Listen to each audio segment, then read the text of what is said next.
Special Agents Kyle Seraphin. I'm familiar with the name. Is that yes?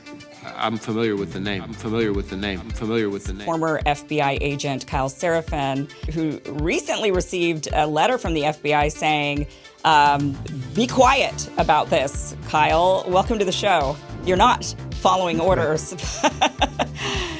So, Kyle, you had some issues that brought you here as a whistleblower. Joining me now to discuss is FBI whistleblower Kyle Seraphin. Kyle, thanks for spending some time with us again. Joining me now is FBI whistleblower Kyle Seraphin. Joining me now is a frequent guest of the show, former FBI special agent whistleblower as well, Kyle Seraphin. Let's bring in Kyle Seraphin. He's the FBI whistleblower who helped expose government censorship of our First Amendment rights. Right, we're lucky to have him with us today. He's Kyle Seraphin, a real whistleblower himself. Now, we only have this memo because a recently suspended FBI agent called Kyle Seraphin brought it to the public, and we're grateful that he did. Kyle, thank you so much for joining us tonight. Why did you decide to become a whistleblower? I just made a decision that this is America's information, it's not mine, and I'm not going to let the FBI steamroll me and my family. Kyle Seraphin, he's a former FBI agent. He's the host of the Kyle Seraphin podcast, and he joins us on the phone. Hello, Kyle. Great to have you back with us, sir. And so, ladies and gentlemen, help me welcome Kyle Seraphin. Let's turn it over to two former FBI special agents turned whistleblowers who are holding the Bureau accountable, Steve Friend and Kyle Seraphin. A brave FBI whistleblower who is a friend of our show, also Dan Bongino's. Kyle Seraphin. He's the host of something that strangely is called The Kyle Seraphin Show. Follow him on Twitter. I'm Sebastian Gorka. I'll call you later. We'll talk guns. We'll talk optics. All right. Any update on your whistleblower situation? No, I expect to be attacked for the foreseeable future. Okay. At least you're realistic. Thanks so much, Kyle. All right. Kyle Seraphin, former FBI agent, also host of the Kyle Seraphin podcast. Thanks as always, Kyle. Good to talk to you today, sir. Perfect, man. God bless you, brother. Thank you for standing up for the truth, man. Thank you for coming on. Steve, Kyle, you guys are great Americans, and it's an honor to have you on the program. Have a great weekend. And follow him, Kyle Seraphin, with a PH on Twitter. God bless you, Kyle. This is Well, so Kyle, thank you so much for joining us. Great chatting with you. Kyle Seraphin, thank you. Kyle Seraphin, I can't thank you enough for speaking out. I knew you guys were out there, and I knew it was just a matter of time, but you got a lot of guts putting your face and your name to this. You're doing a service on behalf of the American people, and from the bottom of my cracked and broken heart sometimes, thank you very much.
Take a look behind the curtain with a real whistleblower and American patriot. Prepare to embrace the uncomfortable truth because this program has no time for comforting lies. Here is civil liberties enthusiast, Second Amendment defender, and recovering FBI agent Kyle Seraphin. Hello, my friends. Welcome to the Kyle Seraphin Show, special edition. This is Sunday. It is September the 10th, the day before September the 11th. We'll have a show for you tomorrow, but today we have a live stream. So this is a little bit different than our normal show. This is not scripted. This is not going to, not that we really script anything. This is not going to be nearly as polished. We are going out live to the street right now to cover down on the open carry rally that is happening in Albuquerque, New Mexico, which is a place I used to live and a place that I hold very dear in my heart. I want to be able to give these people the top cover of reporting and recording what is going on at that rally to show what is happening in case there is a narrative that is alternative to the peaceful protest that is being planned. So I've got my buddy Real Steve Friend. You can bring him on too. There's Steve. He's going to be co-hosting. He may be sitting in the captain's chair at various times. We're probably going to have to take some water breaks and stuff. I have no idea how long this is going. I've got a gentleman who's in on the street there. It's Pablo Martinez. He's at Paul_S_Martin 76. We'll tweet it out there for you.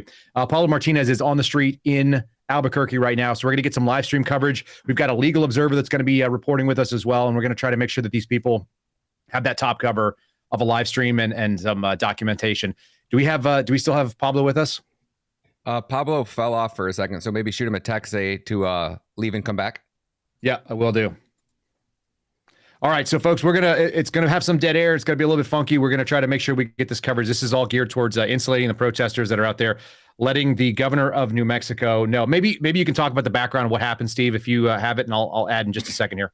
Yeah, I mean, I'll just give you the Reader's Digest. The governor of New Mexico issued an order last week that due to the uptick of gun violence within the city limits of Albuquerque, that they were going to suspend essentially open carry and concealed carry within city limits until they could get a handle on that. So never let a crisis go to waste. We're going to weaponize the emergency to infringe on civil liberties among citizenry there. And unfortunately, I don't think that the sheriffs stepped up to any extent there. And the question now also for New Mexico, and Kyle, you would know this better than me. It's sort of a quirky state. I think that there's a very conservative bend when it comes to gun rights, but voted in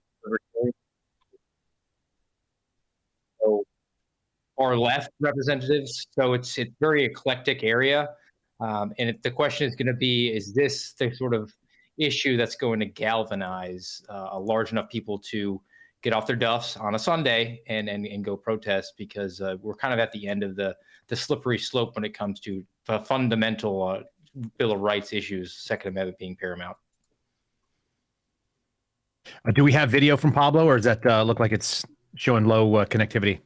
It's showing low connectivity. I don't know if you might be able to hear him, but you're probably not going to be able to see him. Oh, there he comes. Oh, he had full service right before he fell off again. So they might be jamming the signals there like they did at J6 and all these other big protests. It's certainly possible. Guys, I'm DMing with these guys on Twitter right now. We found everybody in a Twitter space last night. For those of you that are in New Mexico that are wanting to support this, we've got a couple of guys on the ground. And like I said, legal observer en route. For those of you who don't know the state of New Mexico, it is served as sort of a petri dish or a testing ground for a lot of the novel ideas that have gone on. It was one of the most restricted places for COVID lockdowns in the country, and they just let go of their emergency orders in April of this year. So if that's not familiar to you, that's what we're talking about, an area where the governor, Michelle Lujan Grisham, was absolutely embracing her tyrannical role. This is not a novel step. This is a progressive step. It's one step further than what was going on previously. And interestingly enough, we talked a long form last night for about 5 hours until 2 a.m. my time about just what an interesting place New Mexico is and why it is such an interesting kind of culture. If you've never been to the state of New Mexico and actually seen New Mexican people, they are wonderful, loving people, but there's a lot of poverty and there's a lot of people that are like hand to mouth, and they are simply trying to make ends meet, and they have no ability to look up and see the politics of their state, and they vote based on what they've been told.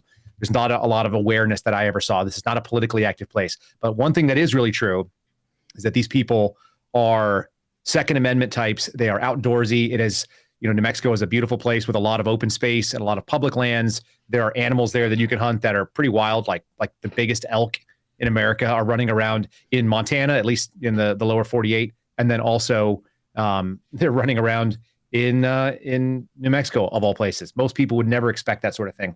Looks like we may have Reeve here, so I'm going to try to bring him on too. So just bear with us, folks. This is going to be a little sloppy. Yep.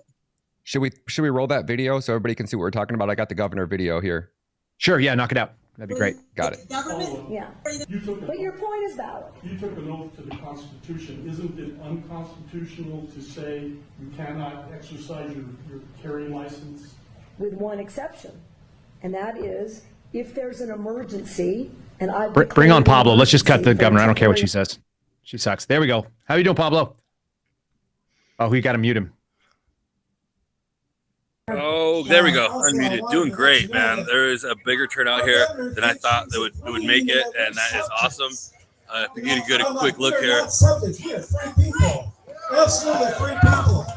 Right. Oh, wonderful. I want you to give it up for Nicole Tobiasen. I'm getting ready to get up there and speak. Yeah, we'll just listen to you. We'll look at your face. That'd be fine. Just put the phone down next to you. We got Paul Spencer here. Is here. He's trying to jump on. I'm just gonna give him my phone so he can stream for us here. Perfect. That'd be great. We're looking for other Patriots here. I see a lot of familiar faces, good people, but I also see a lot of new faces, which is awesome, and that's what I was hoping for. This is, I think, the issue that's going to bring everybody out because, like you said, you don't fuck with our guns. That's right. For our constitutional rights. There's no cops here yet. There's too many people open carrying to be messed with. Have not been heard for far too long. This is great. This is a great turnout. Perfect. But I'm gonna pass it on to Paul, and so he can get better footage and better coverage. Here he is right here. It only works this front. I got it. Thank you. Hey guys. How's it going, Paul? Removes our Second Amendment rights. I call foul. Yeah. How you doing, buddy? I would like to ask every single one of you to call your representative. Hey, Kyle. The governor. Yeah. Did the governor specify anything? Was it like a 15 days to flatten the curve, or is this going to be just an emergency exists in perpetuity? 30 days. Professionally, right? All of you, look at you. You're wonderful Americans. You're law-abiding Americans. We have 2.1 million residents in the state of New Mexico. 2% of you have concealed carry permits. She just told the 2% of this state that you are not to be trusted. Yep. She agreed, she admitted on air that the criminals in this state will not abide by her ban, her 30-day ban. You all heard it. Yeah. And she said, but this is going to send a resounding message to each one of you, the 2%, that you're the problem, that you should be calling in these gun crimes. Are we not doing that? We are the reliable citizens. I thank you for being here today. Please remain calm and respectful so that the world stage can understand that we are doing nothing but standing up for our Second Amendment rights. Please vote for conservatives this November and next November.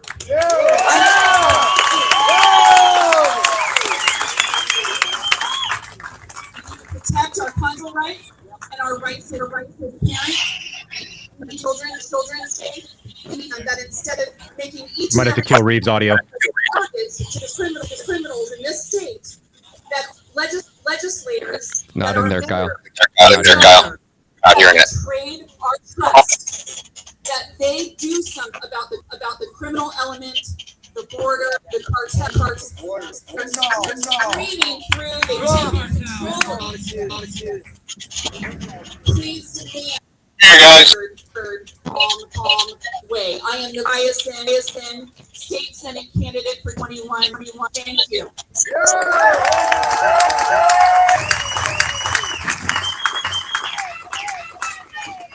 Hello, folks. My name is Mark Caruso. I'm an attorney. I'm also working with America, which filed yesterday. We served the governor. We served the attorney general. Our lawsuit is against the governor. Our lawsuit is the Department of Health. Our lawsuit is the Mexico State Police Chief. We're on a roll. Yesterday, we were taught that everything filed. We've asked to see here, expect that to happen at the beginning of next. What I just want to do is I look out through the crowd here. I think this is just one acre in New Mexico.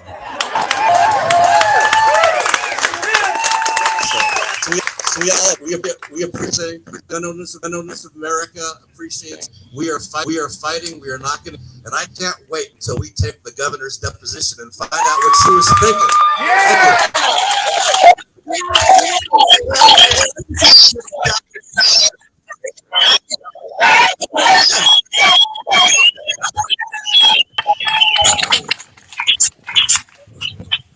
My name is Hey, Counselor. Hey, I'm a retired federal prosecutor here in New Mexico, and law SB 5 to come down here and just be a legal advisor. Obviously, I'm very.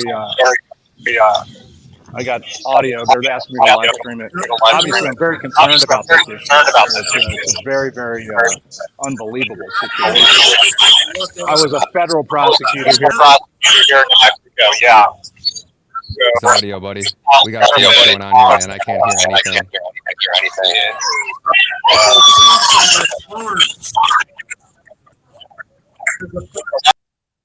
All right, there we go. Ryan, Sorry, buddy. can you drop Pablo's so audio bad. and bring up Reeve? Drop Pablo's audio and bring up Reeve. Yeah, give me 1 second. All right, you got Reeve's audio. Anything, I can coordinate representation for anybody here if state police decides to get crazy.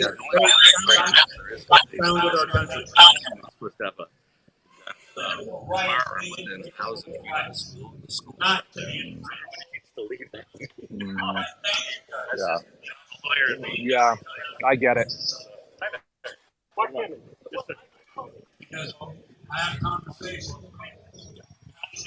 Sasha, down.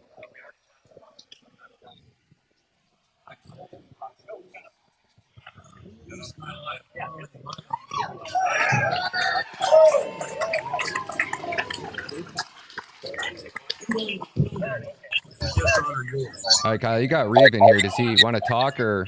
Yeah, put Reeve on. Can we drop Pablo's audio and pull that off? Pablo's audio is gone. Pablo's audio is gone. Well, not to me. It's in my ear. Oh, then tell him to mute it on your end. I can't mute him from. Oh, maybe I can.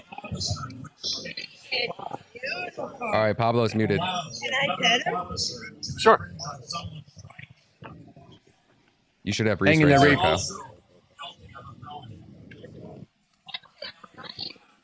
So Ryan, right now, every single audio is echoing 2-3 times in my ear. Her name's Sasha. Well, I don't know how to get them to not come in. I got a girl one too. You should only be hearing the live output. So can you mute them in Wirecast? Sasha? Yeah, there we go. All right, Sasha, come. There we go. Thank you. All right, Reeve, I see you interact with some people. What are you seeing right now, buddy? So here, I'll just point it to Sasha, down.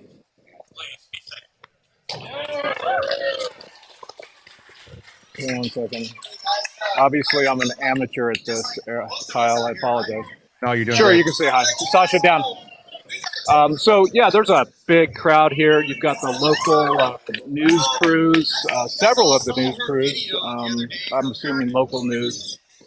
And a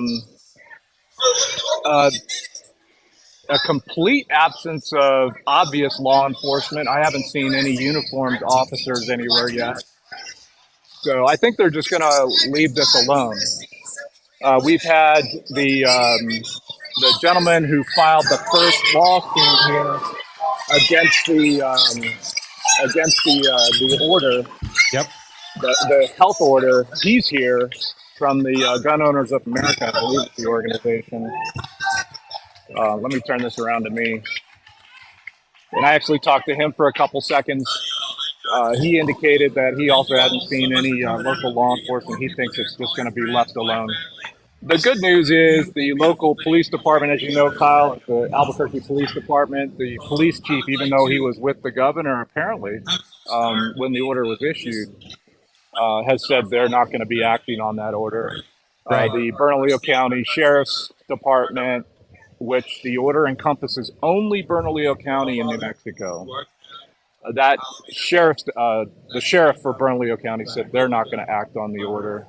That leaves state police. And I hope they understand and at least see the irony of it, because this is the same governor that took their qualified immunity away from them 2 years ago. Every police officer in New Mexico no longer has qualified immunity because of what she did 2 years ago. And the amazing, ironic thing that she's asking her officers to do is to deprive her citizens, American citizens, residents of New Mexico, of a fundamental constitutional right. It would be a per se violation of the Constitution if they acted on her order. Yeah, Reeve, can I get you to go to the mind. Can I get you to go to the back of the crowd, the furthest away from the stage, so we can get the best audio of you and kind of see the crowd as best we can? Yeah, sure. Facing them now? You want me to? Yeah, if you would face so the that you can dais see or them? face the gazebo from the furthest spot away, maybe at the back of got wherever it. the crowd is. That'd be huge. And I think we'll get some really good sound from that. All right, so while we're getting that kind of squared away, folks, you're kind of getting a little bit of background. A couple things that are really interesting, as Reeve just said. we have a lack of qualified immunity, which is to say that the state will step in and defend the police officers if there was a violation, a perceived violation of law or a Bivens action. You want to talk a little bit about your understanding of that stuff, Steve? Yeah, I mean, we call it qualified immunity. It basically means that the government, when you're acting as a government actor, you cannot be civilly liable personally. So if you're a police officer, even if you're found to have violated somebody's rights, they can't go after your bank account. It is within the coffers of the state authority. So because you're representing the state, you are essentially personally not on the hook for that. But if you're going to remove that, that's going to obviously hinder what law enforcement officers are going to be willing to do, because they're obviously out there without a net now. They're walking that tightrope, and they're going to be a little bit more careful. Not to say that they aren't to begin with. Obviously, they're professionals. But at the same time, if you're personally liable, I don't know if you ever had the opportunity, but my name was brought up in lawsuits, and not because I did anything wrong, just because a lawsuit happens. They throw as many officers as they can in the lawsuit, but my actual personal wealth was not at risk for that.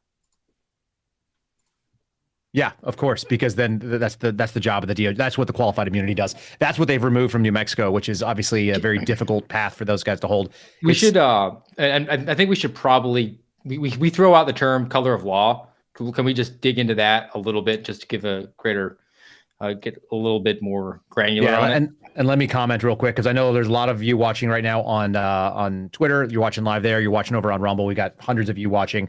We're going to cut away just a minute so we can get our cameras into good spots so these guys are able to capture things really well. What you're missing as far as the speech is going on is that there are people that are, some of them are political candidates, and some of them are local officials that are just kind of giving their take. You're not missing anything particularly novel, other than they are giving a rabble-rousing thing, and we're seeing peaceful protests right now. So that's what we're doing. But give us a moment to get our people into place. We're dealing with folks that have never done this before. Imagine if you're stepping into something you hadn't done, and suddenly you are playing this new game here. So we, let me tell. And Reeve is ready. He looks like he's in position, so we're going to get him back on here. Go ahead and talk about color of law while I get him rebooted. Yeah, I mean, that's a federal statute. I mean, I just pulled it up here. It's Title 18 U.S. Code Section 242. And color of law, the term means that you're wearing the uniform of the government, that you're wearing their colors. So you're acting in the capacity of law enforcement. You have that implied authority, and you can violate individuals' rights while acting as a state actor, as serving the will of the state. So I think here, where the governor is serving in the capacity as the chief executive officer for the state of New Mexico, the question to me is going to be, under color of law, because she's the chief executive, using any law, state, statute, ordinance, regulation, custom, emergency action, whoever willfully subjects any person in any state, territory, commonwealth, etc., to the deprivation of any rights, privileges, or immunities secured or protected by the Constitution. So all right, Steve, we've got Reeve on here. Let's bring him full screen and see what we got.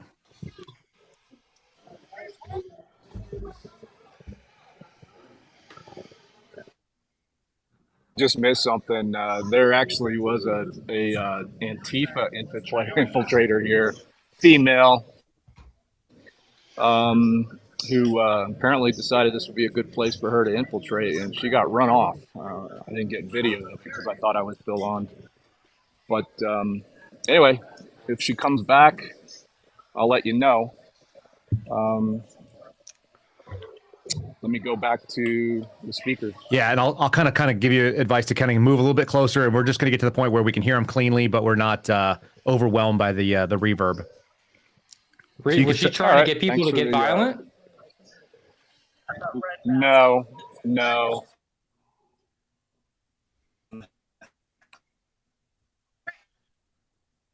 Show her to you. The people were yelling at her. That's her right there. So, is what it is. So let me work my way up a little bit further. Want me to go talk up at the podium there, but I'm happy to do that.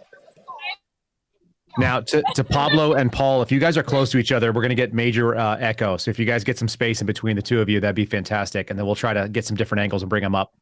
Just have them tell them you'll call for their mic when you want them to unmute. So Kyle, just talk to one at a time. If you're going to talk to Reese, let's have his mic on. Paul and Pablo, can you guys please mute your mics while you're not on?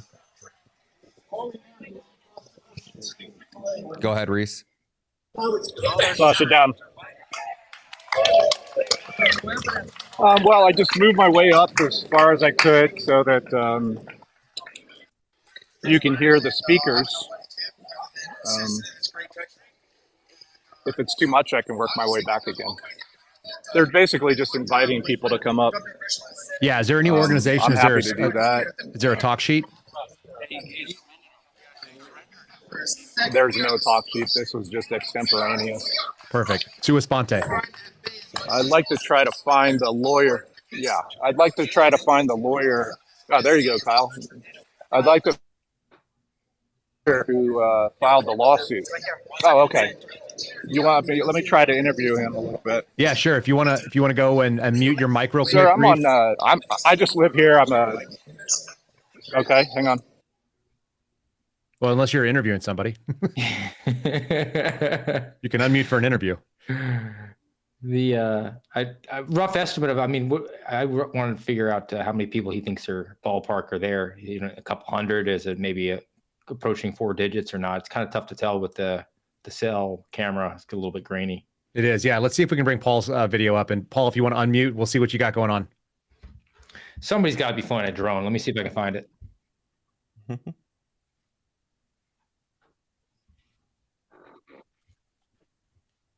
Can you tell him to unmute? Yeah. Who needs to unmute? Paul. Well, that's Reese. It looks like he's interviewing the guy. Yeah. Reese is. All right. Hey guys. Muted. Hey guys. No, I can hear Paul. Bring him up video wise. Ryan, can you bring Paul up? Yep. Just give me 2 seconds. Okay. Do you have me? I'm getting ready to interview. Yep. Hold on 1 second, Reef. Paul, what do you estimate that crowd looking like?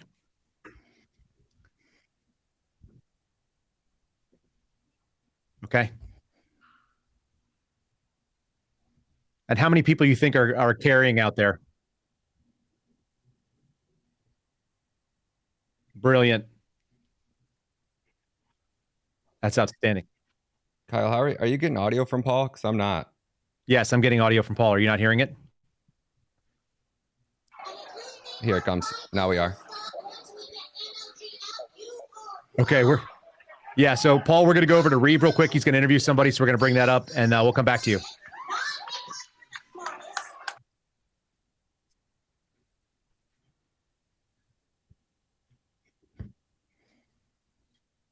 I'm a retired federal prosecutor. I know Kyle from the Albuquerque FBI office. And of course, I know all of the FBI whistleblowers by way of reputation.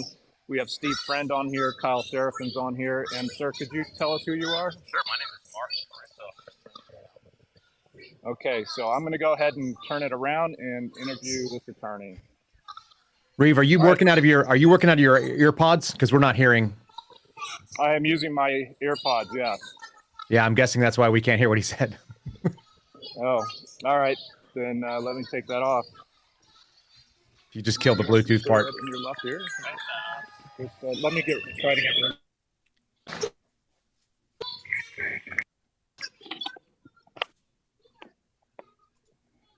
Sorry, guys. I told you I was an amateur. So, oh, now I can hear you. Can you hear me now? Yes, sir. Are you able to hear me? I am. Yep, go ahead. Can you guys hear me? Yes. Yes, sir. We can hear you. Yes or no?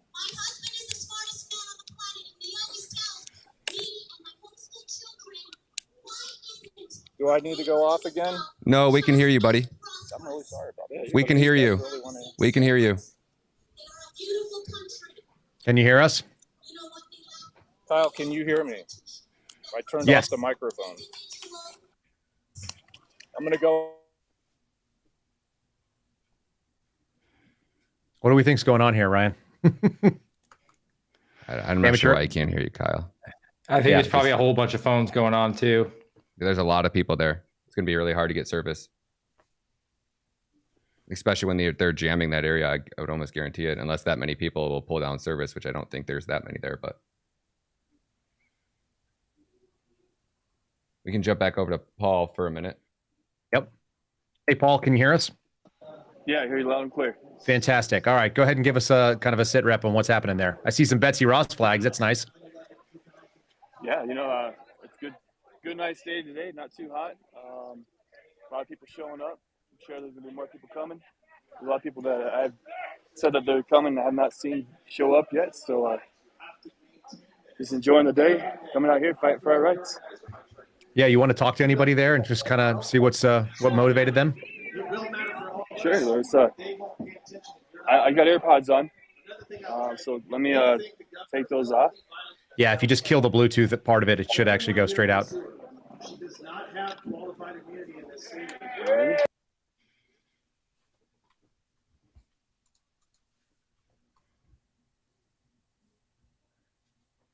A little challenging.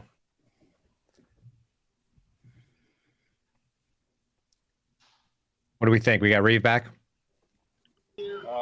So I'm going to go ahead and interview Mr. Caruso, right? Great, go for it. Let me turn it around.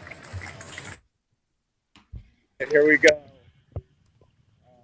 All right, Mr. Caruso, Mark Caruso, thank you for coming. I'm going to pretend I actually know what I'm doing while I interview you.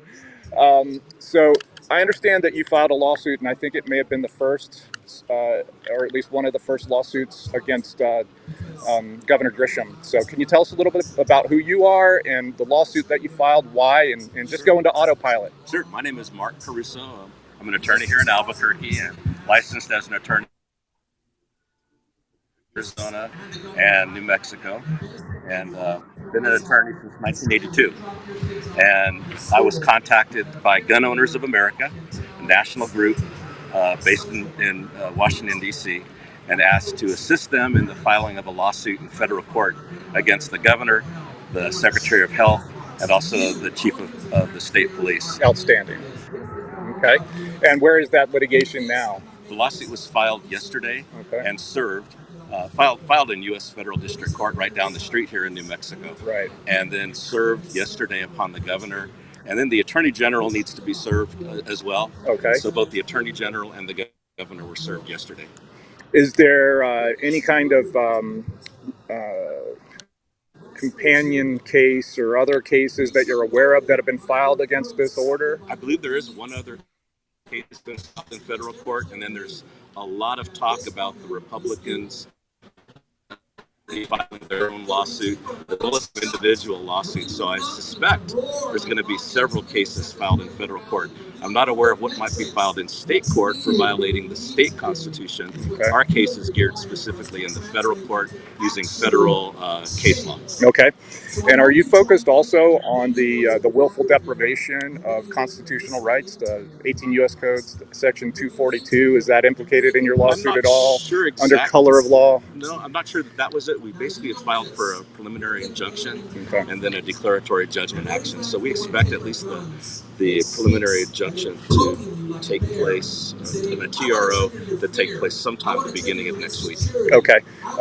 Obviously no response yet from the pleadings that you filed? None. In fact, our case is so clear, we actually asked the federal court to issue the temporary injunction without even getting a response from the governor. It's so clear cut. Perfect. And I think she kind of acknowledged that, if not overtly acknowledged that. She anticipated litigation, which is really bizarre. What do you think that was all about?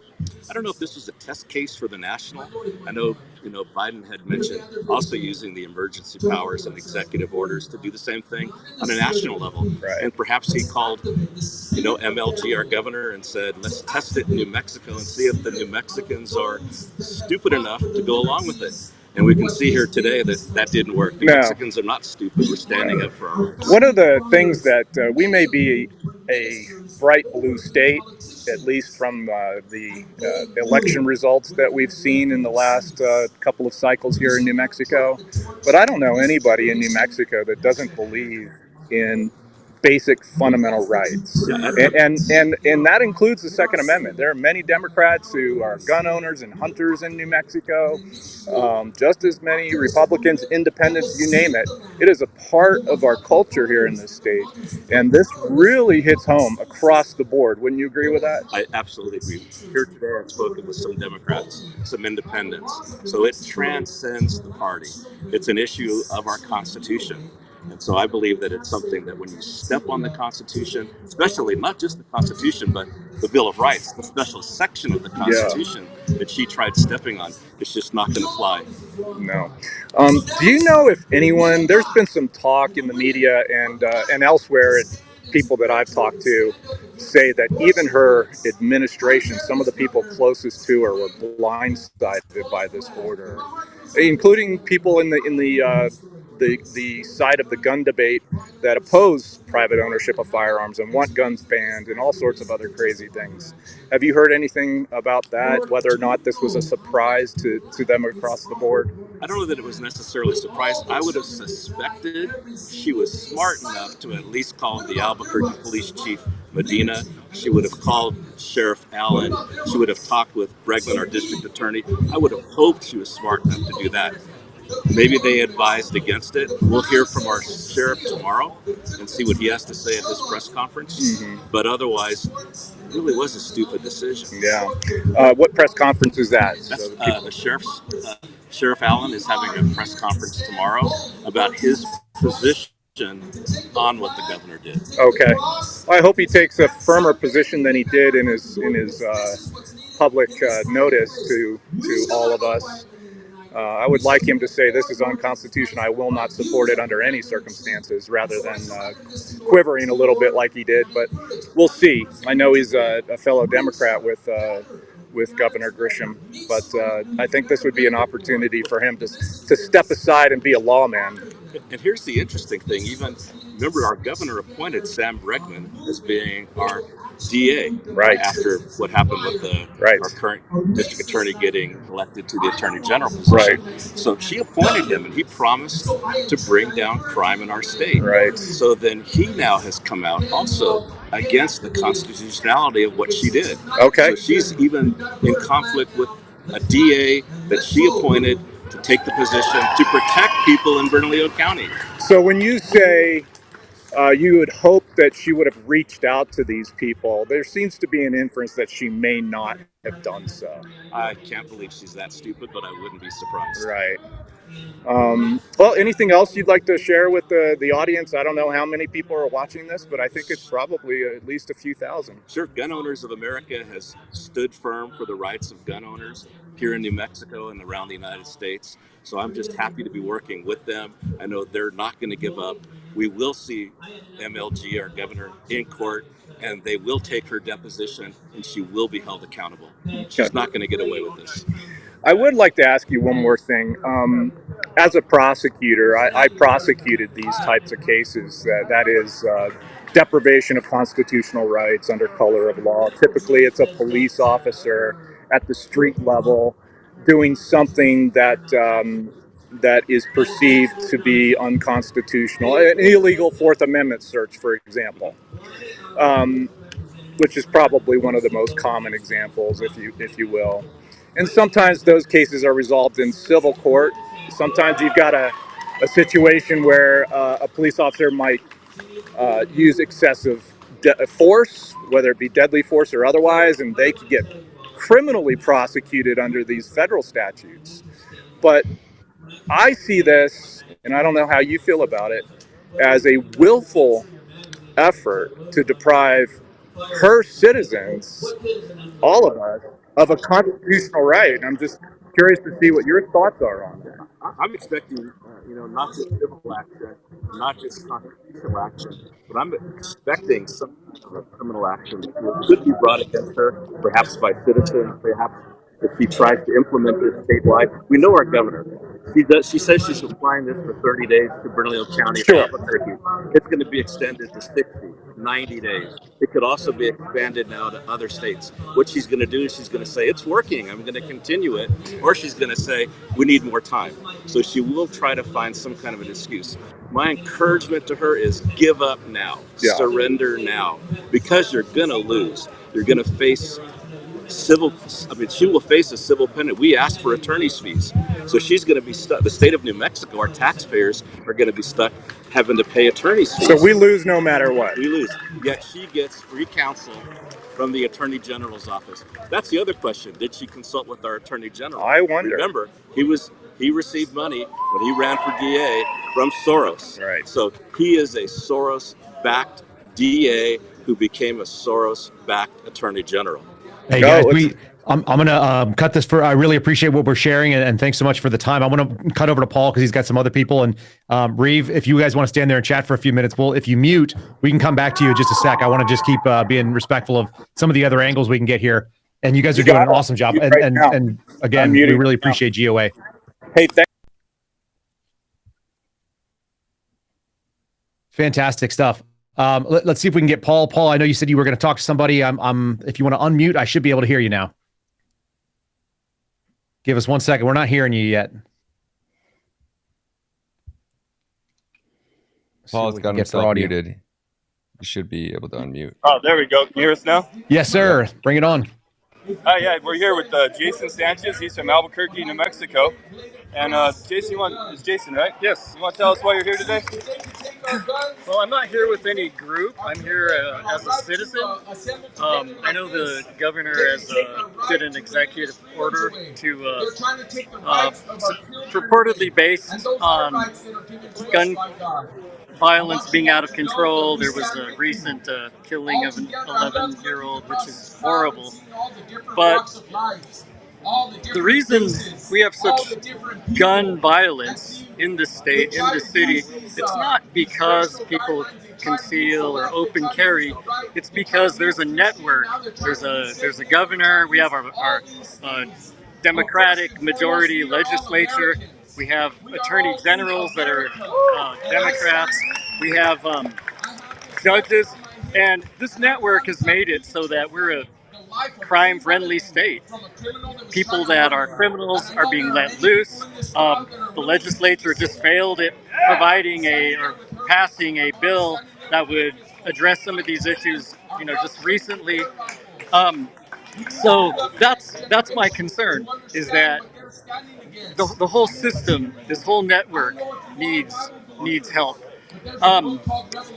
So if people don't have a right to carry arms to protect themselves, then we fall prey to those very criminals that are being let loose. So the governor is siding with a criminal element, and she's targeting citizens. But in a sense, it makes sense because she herself is a constitutional criminal at this point. Not to mention that her hands are full of the blood of countless innocent children, unborn children.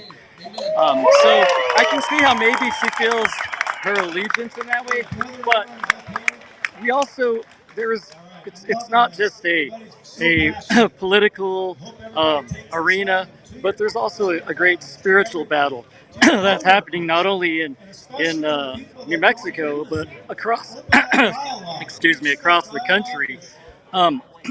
We're not just wrestling against flesh and blood, but against principalities and powers in high places. There's a great effort to change, the United States. The only thing stopping the world from becoming a communist or dictatorship was the United States. And so at this point, the United States is well on its way to being conquered. So, we should do everything we can, but we also need to realize and recognize that it's a spiritual battle. We need to keep God in mind. We need to pray and also battle spiritually against this as well. Most definitely. Thank you for coming out here and supporting us. More people like you to come out here. We're power in numbers, guys. And here in a minute, I'm gonna go talk to Nicole Tabasson. She's gonna be running for state senate here in Albuquerque. And that's what we need people to do, is to pick up and fill the seats and run for these positions to save America, make America great again. Hey, Paul, you're doing a great job. If you want to ask people, too, to talk about their experience of New Mexico's gun culture and what it looks like, whether it's a conservative issue or a New Mexican issue, I'd love to hear what people think about that, too. Okay, thank you. All right, so Paul's going to go find another individual to go talk about. This is doing. You guys are getting kind of a good view on here. Obviously, a peaceful group of people that are chatting and they're holding signs, speaking at this moment in front of this large gazebo. That is a much bigger turnout than we expected after talking last night. This came out of nowhere with just a couple hours worth of setting it up. And I understand the video feed's not perfect, folks. Do the best we can to do the perfect video feed. What does it take? About $25,000 worth of kit, Ryan? Something like that. Yeah. You need a live view. They're expensive, like $15,000 at least. Which uses multiple different networks and whatnot. But sounds like we may be getting another couple folks on here. And Reeve, if you're in a position you want to talk to somebody, we can come over to you and let you have a chat. He's also got the dog with him, so Sasha's getting a little bit of love. He's got a really good-looking German Shepherd, if you guys haven't seen his puppy. We did an interview with Reeve months ago, but you can watch that later on as well. Go ahead. I was just walking. I'm seeing the crowd expand dramatically. I'm really blown away. I heard you talk about your expectation of the crowd size. This is insane. I don't estimate it, but it's significant. Maybe a couple thousand. It's big, and it goes. You're familiar with Old Town, obviously, Kyle. Yes. It's big. It's not just this square. It's expanding far beyond the square. And as far as I can tell, this is an incredible sign, I think. There's no police presence at all. I think that they feel that this isn't a place where they need to be. Hey, Paul, what percentage of the crowd is open carrying, if you had to take a guess? How many people there are open carrying? Reeve. I'd say it's about 70%. That's awesome. Yeah, an easy 70%. Easy 70%. And so, yeah, the crowd may not look, let me go back to the crowd. That may not look like as many people as I'm describing, but it's splintering off all over the place here, and people are coming from every angle. And this is not an easy place to get to. Right. This is not easy parking. This is on foot or taking the train down. Exactly. This is a very, very difficult place to get to. Well, what we were hearing last night is they were hopeful that they could get 50, and that if they could get over 100, they thought it would be a success. It looks like this is a rousing success then. Yeah, I think so. And it's not something I've ever seen on this side. And I don't know if that girl was really Antifa, but she definitely got chased off. Yeah, didn't belong there. It sounds like they didn't want any.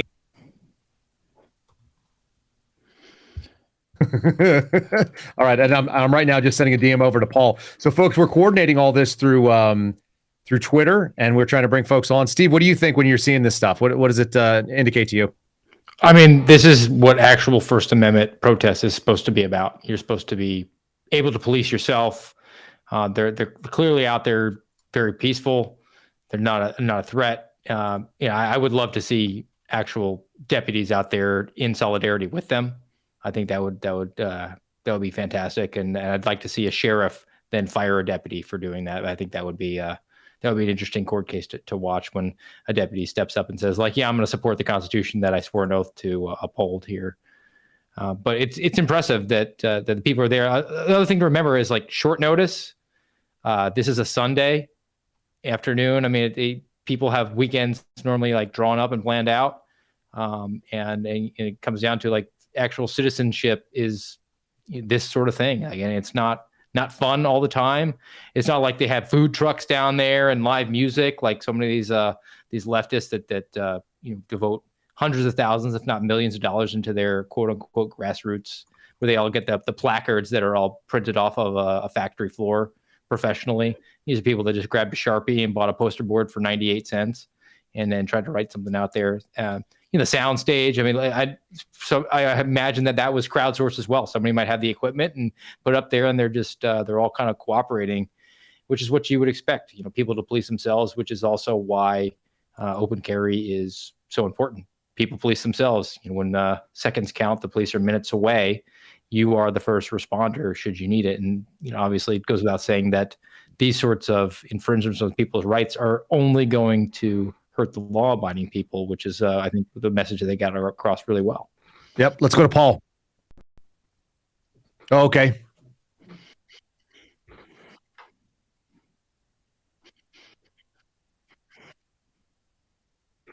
If you've got him there, by all means, let's do it.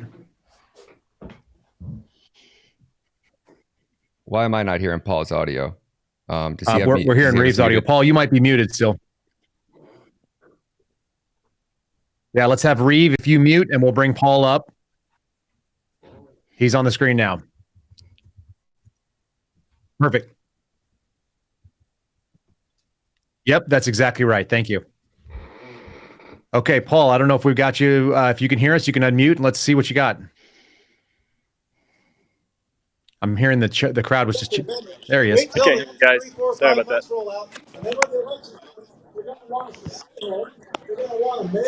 There he is. Yeah, so let me find that senator. I'll go talk to her. Yeah, I heard the crowd just kind of break into a USA. Does that sound right? Correct. So a lot of energy out here. A lot of people coming out. It's I'll let you guys go listen to this talker here. I'll let you guys go back to another person real quick. So you don't mind. Well, let's hear whatever you're seeing. I just want to kind of see what the crowd looks like, if you would, and any thoughts you have as you move through it. What about the age bracket that we're seeing? What kind of people are we seeing moving through the crowd? Everyone's here for protect their constitutional rights. They're calm and peaceful, and their heart's in the right place. I mean, you saw that we have people here they're not affiliated with parties. The Republican Party, the Democrat Party, they're just here to protect their way of life, the American way of life. Hey, we're live. We're here today. Can you tell us why you're here today? No? Okay. Thanks for being here. Appreciate it.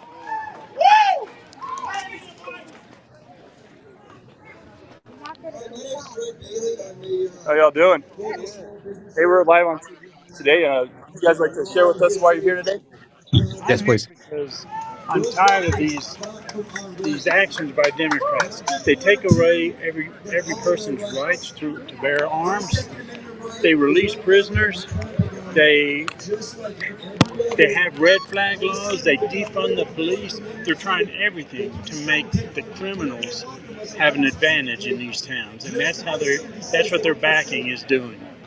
They're just trying to make criminality more common. They're taking our rights one step at a time. They're taking our rights away. Yes. I was going to ask you what party you are from, but your shirt says it all. Thank you, sir. Yep. I'm a NASCAR-loving Republican.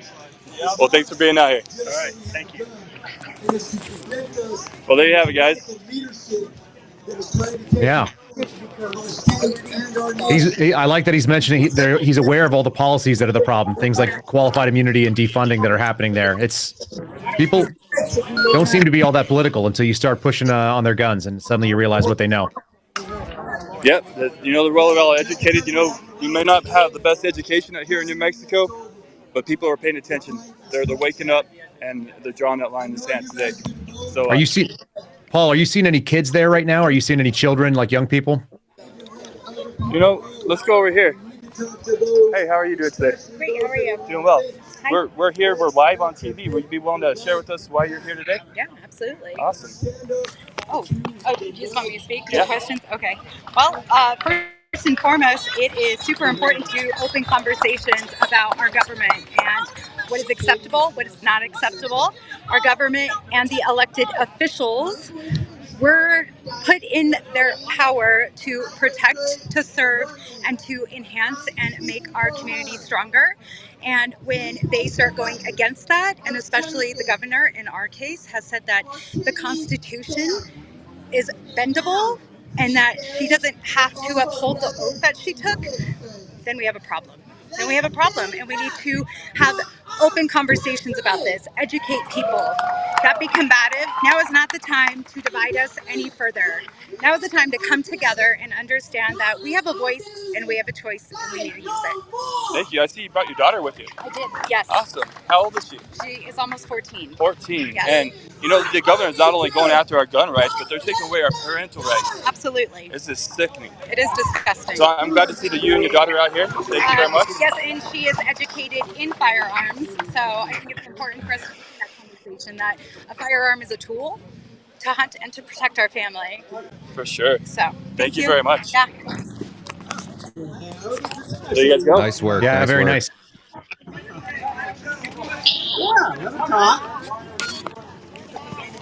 Where are you heading to over on there right now, Paul? What else are you seeing?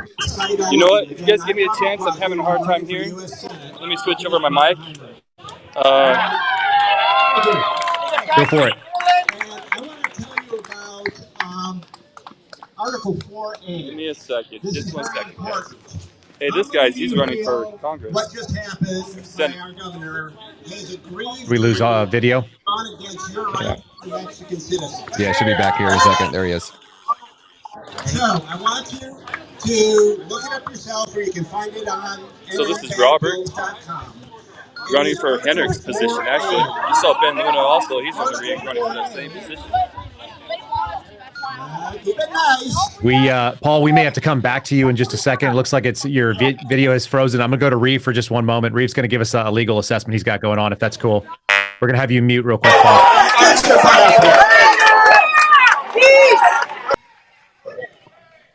Okay, Reeve. So, Kyle, I just wanted to share a few my perspective and a few thoughts with your audience. Are you able to hear me? Absolutely. Go ahead. So, just from a local perspective, like what's happening on the ground here in New Mexico, I think is very important. The governor's point about crime being out of control is obviously correct. It's not just out of control, it's one of the most dangerous cities in the entire country. Albuquerque is a horrifically dangerous city now. We're number one in all the bad things, and we're last in all the good things. And you have people here trying their best within the system, good people like all the people you see here today, just working hard and trying to make this a better place to live for everybody. And it's not easy. It's not an easy lift. It's a heavy lift. So what do we have going on? We have the most unimaginable bail reform policy and consequence of that policy, actually law in New Mexico, which effectively creates a revolving door for repeat violent offenders in New Mexico. They are arrested again and again and again and again, and they're constantly released because even though it's not written into the statute, there is a presumption of release for even the most violent offenders in this state. That creates a situation where people believe quite correctly that there is no consequence for their behavior in New Mexico.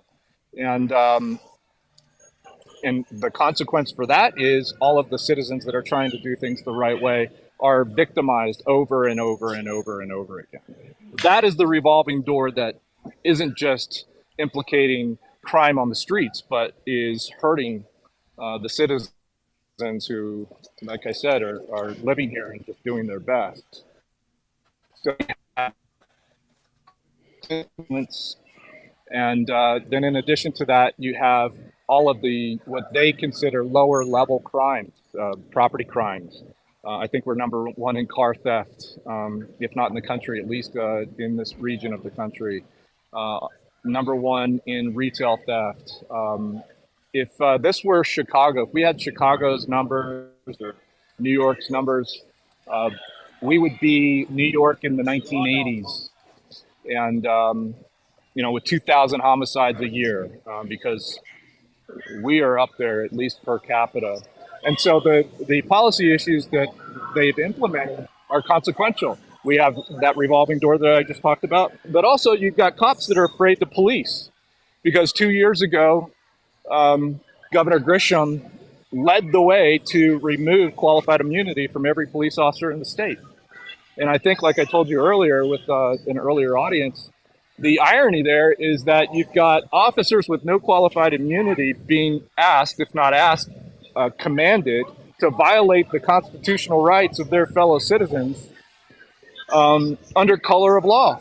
And so that exposes them, their supervisors, the entire chain of command to personal liability for a per se violation of these people's rights, of their constitutional rights. And I say these people, that includes me, every New Mexican that lives in this county. And I just can't tell you how consequential this is. And I think that when you've got, like somebody said earlier, the constant release of repeat violent offenders, you have a situation where even violent crime is no longer illegal in New Mexico. So the answer to what she's trying to do, apparently, is not depriving American citizens that happen to live in New Mexico with their fundamental rights. It would be locking up repeat violent offenders, going to a bail reform policy that, just like in our system in federal court, would provide for a presumption of detention for certain crimes, which should obviously include all violent crimes, so that if somebody wants to be released after putting a gun in somebody's face and telling them what's yours is now mine, then they have to prove by clear and convincing evidence that they are not a danger to the community or a flight risk. But we have the opposite of that. And so because we have the opposite of that, these people will continue to prey on this community, and officers will continue to be afraid to police this community. The courts are no better. They're part of the problem. You might have somebody with 4, 5, 10 violent felonies in their background, and they'll get walked with probation on the next one. There's no mandatory sentencing. And the downside is, I hate to admit it, I feel very thankful that when I was working, we still had that hammer that we needed in federal court to apply it to the right people, repeat violent offenders. Here in New Mexico, not only are there no mandatory minimums in New Mexico, it's no longer being applied in federal court. I'm hearing from my colleagues and other federal prosecutors who have retired like me from around the country, who are still in touch with a lot of people in the system like I am. And the new administration just has basically taken a Soros-esque approach to federal law enforcement. We're obviously, as you know, focusing on all of the wrong things. And that is going to have a profound consequence, not just in New Mexico, but across the board when we're no longer targeting the worst of the worst. I mean, it's really easy. I could have a strike force set up within a couple of days. I know exactly what agents I'd call, what officers I'd call, what departments I'd call, and I would have a strike force set up within days, and we would be going after known criminal offenders who are repeat customers in the system, if you will, and we'll take them out. And when you take out that percentage, I guarantee you, it will have a dramatic impact on the quality of life in this community.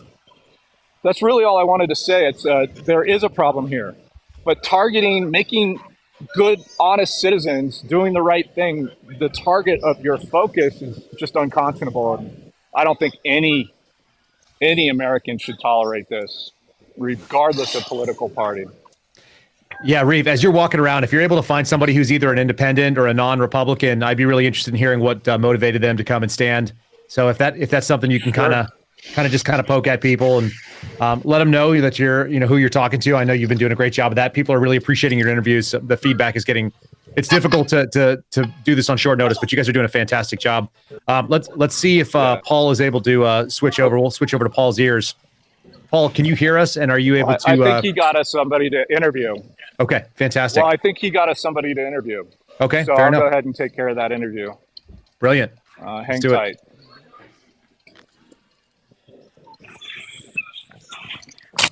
We'll have you mute in between. And you want to bring Paul back up? There he is.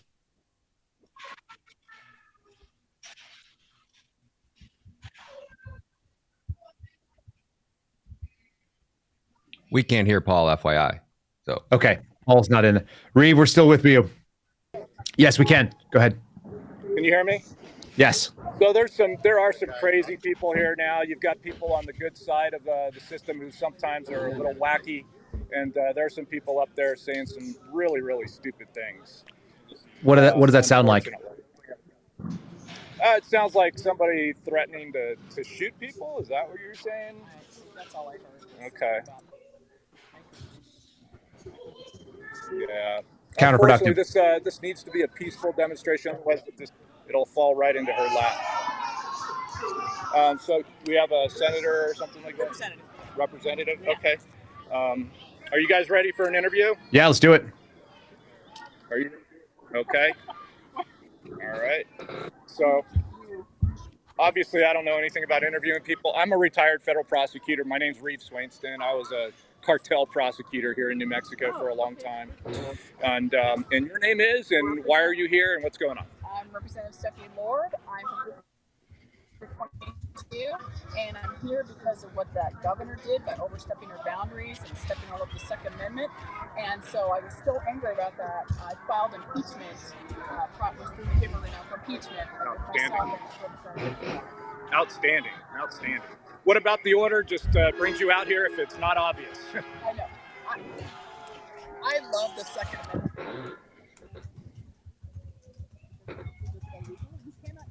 Reeve, if you can get a little bit closer, we'll hear her better. Oh. Sorry. There you go. Perfect. Thanks, Stephanie. Do you want me to start over? Yeah. No. Go ahead. The reason that I'm here is because I'm so incredibly frustrated with what she did with the Second Amendment and trampled our rights. She had no right to do it. It's completely illegal, and you cannot just wake up one day, you take an oath, and then decide, oh, I'm not going to abide by the oath, I'm going to do what I want. So she can do that, but it gives me every right to go after her and impeach her. Outstanding. All right. Thank you so much for what you're doing. Let Stephanie know, Reeve, let Stephanie know. We've been sharing her Twitter profile, and I've been following her stuff for the last little bit here, so we really appreciate her work.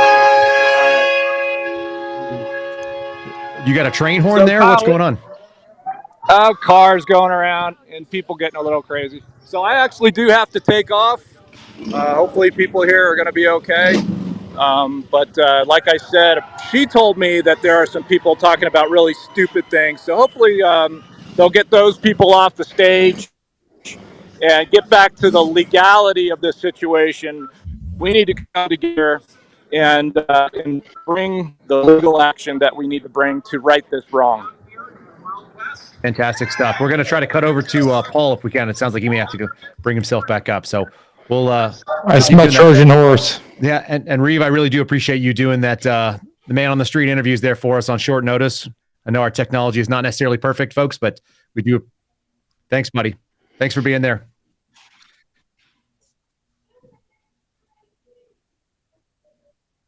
What you thinking, Steve? Oh, there's no way. I mean, there's no way. That's a Trojan horse, 100%. People going up there saying that we need to shoot, that they're either a crazy person or more likely they're a person who's infiltrated and trying to make the movement look bad. I mean, that's pretty standard stuff. I do want to say, I just shot this over to you, Kyle. You have Ted Lieu, hardcore Democrat from California, David Hogg, hardcore gun grabber, in solidarity with our side. Have issued statements. We talked about that a little bit last night. One of the techniques I think that people use in this sort of scenario is that they do what I used to call the 3-2-1. It's 3 steps forward, it's 2 steps backwards to act like we're being reasonable, and then when everyone kind of accepts that, then you move 1 step forward again. So you still get 2 steps forward in the net result, but you've done a lot of movement in between by trying to shift that Overton window and by saying like, look, we're going to take all the guns and nobody can carry them for 30 days. That is a strong move. That is 3 steps forward. And then you go, look, nobody thinks you can suspend the Constitution. That would be totally illogical. We're just about common sense gun control. That's 2 steps backwards. And then it's like, but let's consider, red flag laws. Let's consider an assault weapon ban. Let's consider whatever else is. And then you move back to that position you're trying to get to. That does seem like what we're seeing here. Is New Mexico's state house, state legislature, Senate, are they in session right now? Or is she going to call them back if they're not? That's a good question. I know that she was talking about filing them. It doesn't make a difference that much because they are 75-25. It is a very, very blue, overwhelmingly blue. Well, I mean, Bill Lee did it, in Tennessee, and they stood up and said, no, we're not voting for the red flag laws that he wanted. Now, the only way that this impeachment goes anywhere is if people in New Mexico are dramatically upset about what they see and they are reaching out individually to their state representatives and saying, I don't care what political party you're representing, get after there and do what we're told, which is that this woman does not need to be in power. She's a tyrant. But we haven't seen that with a lot of the COVID tyranny they were involved in. And so that to me is a little bit concerning. Like I said, a lot of people, something like 85% of the households in New Mexico are below the poverty line, below the median income in this country. And then also a lot of them below the poverty line. So you have this strange rural mix. We talked about the dynamic last night in a Twitter space. You've got Los Alamos Labs, which is a lot of PhD level scientists making six figures. We have the people from Sandia National Laboratories, which is another big counterintelligence focus. We actually have an agent in residence program there where the FBI keeps people there. It's very, very sensitive programs for the U.S. government. A lot of money involved in that as well. There's White Sands Missile Range, which has all kinds of government testing. There's a lot of people who rely on the federal government for their money in New Mexico. And as you know, federal employees tend to be pretty left-leaning. And then the rest of the people, those are probably the best paying W-2 type jobs if you don't own a small business. The rest of the people are actually living very close to the poverty line, hourly jobs, and they don't have time to look up. And so they found a really good place where they can go after. And then New Mexico's education, I think, is like number 49th in the country. So you don't have a young, educated population coming out that is savvy necessarily. But you start screwing with gun rights, you start finding out that people actually know more than you think. I think that's what we're seeing.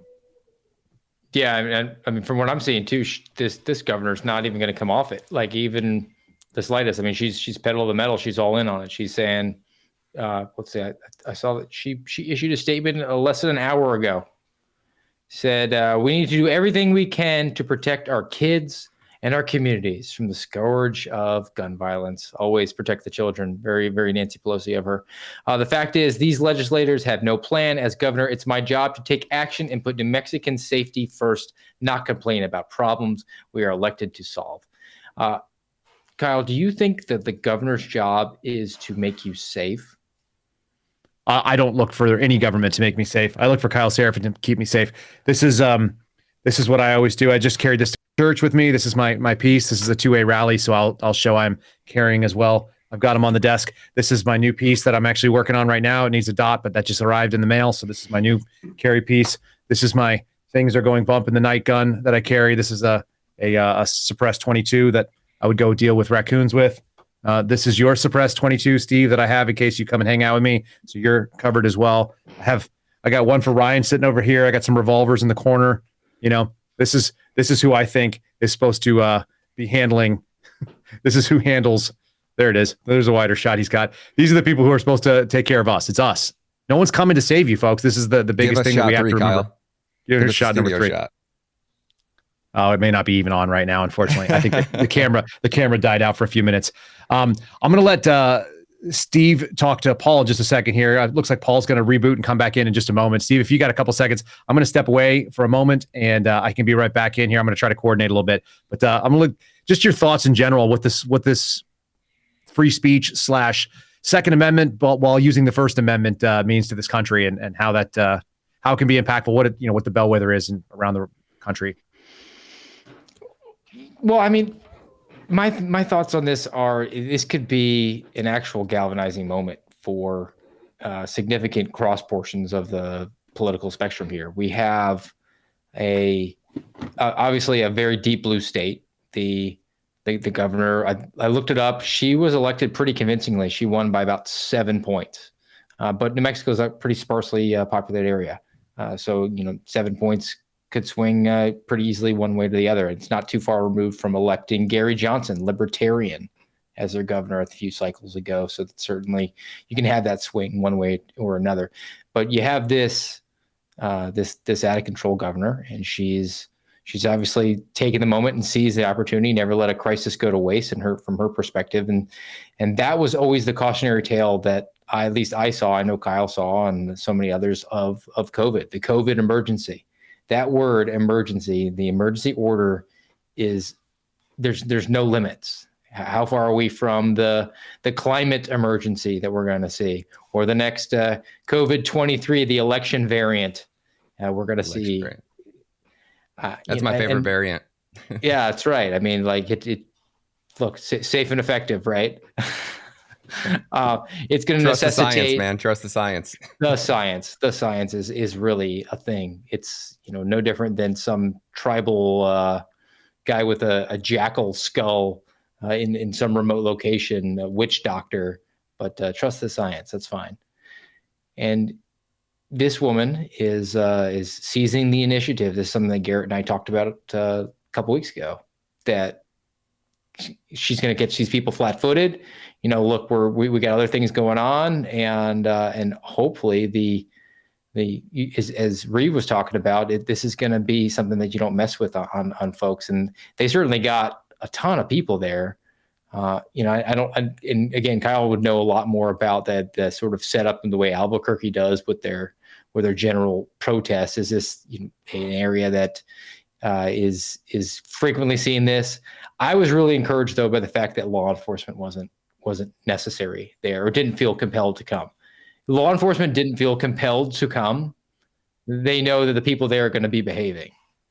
Either that or they don't want to be pictured there. But again, like, that's not the job of law enforcement, just to consider the optics of it. If there's a safety issue, then they would have to be present. They would be compelled to be present. That's their job. That's why you pay their salary. But the fact that they're not there in any of the slightest, blocking traffic or just meandering around the crowd. And I was tracking on I think, who was it that was saying that they done? Oh, it was John Dodson.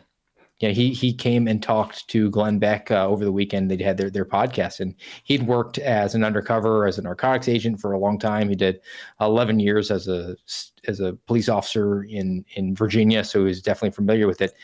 He said, "Look, we're always there, but the reason that the undercovers are there is to pull out the problematic people from the uniform people. So I don't think if the uniform people aren't there, I think you're probably." Hey, Steve, you got Paul trying to jump in here and talk to you.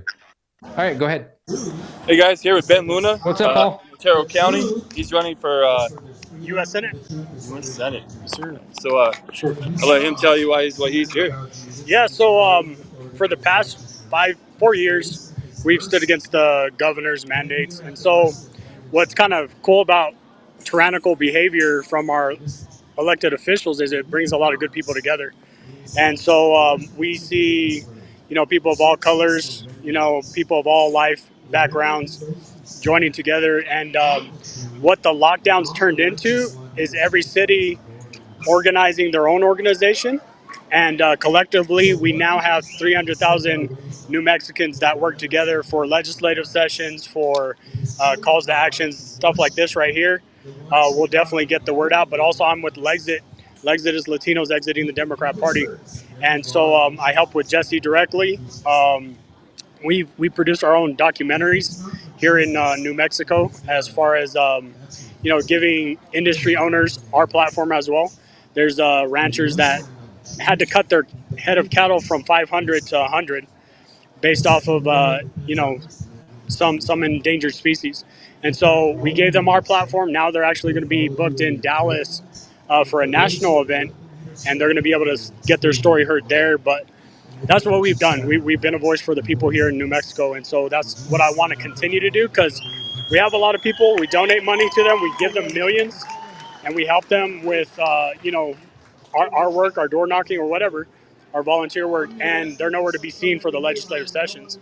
And so this last session, they passed HB 7, which allows for transgender and abortion procedures in schools, on school grounds without parental consent. And so pretty much they bypassed parental notification and consent, bridged the gap, and then we have this this issue with our governor. So it's not something foreign to us, but the only good thing, like I said, is when people start to be affected personally, that's when they come out of the woodwork, and you don't have to try to beg them to show up to stand for their liberties. They do it naturally. It's built within us. It's laws of nature. Nature's God. We all have it within us to defend our young, to defend our home, our you know. I spoke earlier today about James Otis. The argument of 1761 was against the writ of assistance. Writ of assistance was a blank search warrant. And so right after he gave that argument, all our founders were ready to bear arms. And he said that if a man's home is not his castle, then he is not free. And that's where the castle doctrine also came. And so we're going against a lot of politicians who are ignorant of our founding, but they're very knowledgeable of how government is structured. And they know how to bypass the Constitution, or in a sense, use the Constitution against the people, just like Nazi Germany. That's exactly what Hitler did. He changed the Constitution, made it to where it was legal to do everything he did. But what I've been telling people is that in the end, just like Nazi Germany, in the Nuremberg trial, they asked, how do we hold these people accountable if they change their Constitution? Well, it's the higher law. There's a higher law that governs all societies, and that's the Word of God. And so that's pretty much what I want to bring to this United States Senate platform, is letting every politician know that in the end, that higher law still comes back to judge them. And in the end, the people will be justified. And so appreciate you guys. Spread the word. It's lunaforus.com. That's the number 4, Luna for Us. You can also follow me on Ben R. Luna on Facebook and Instagram, Twitter, I believe.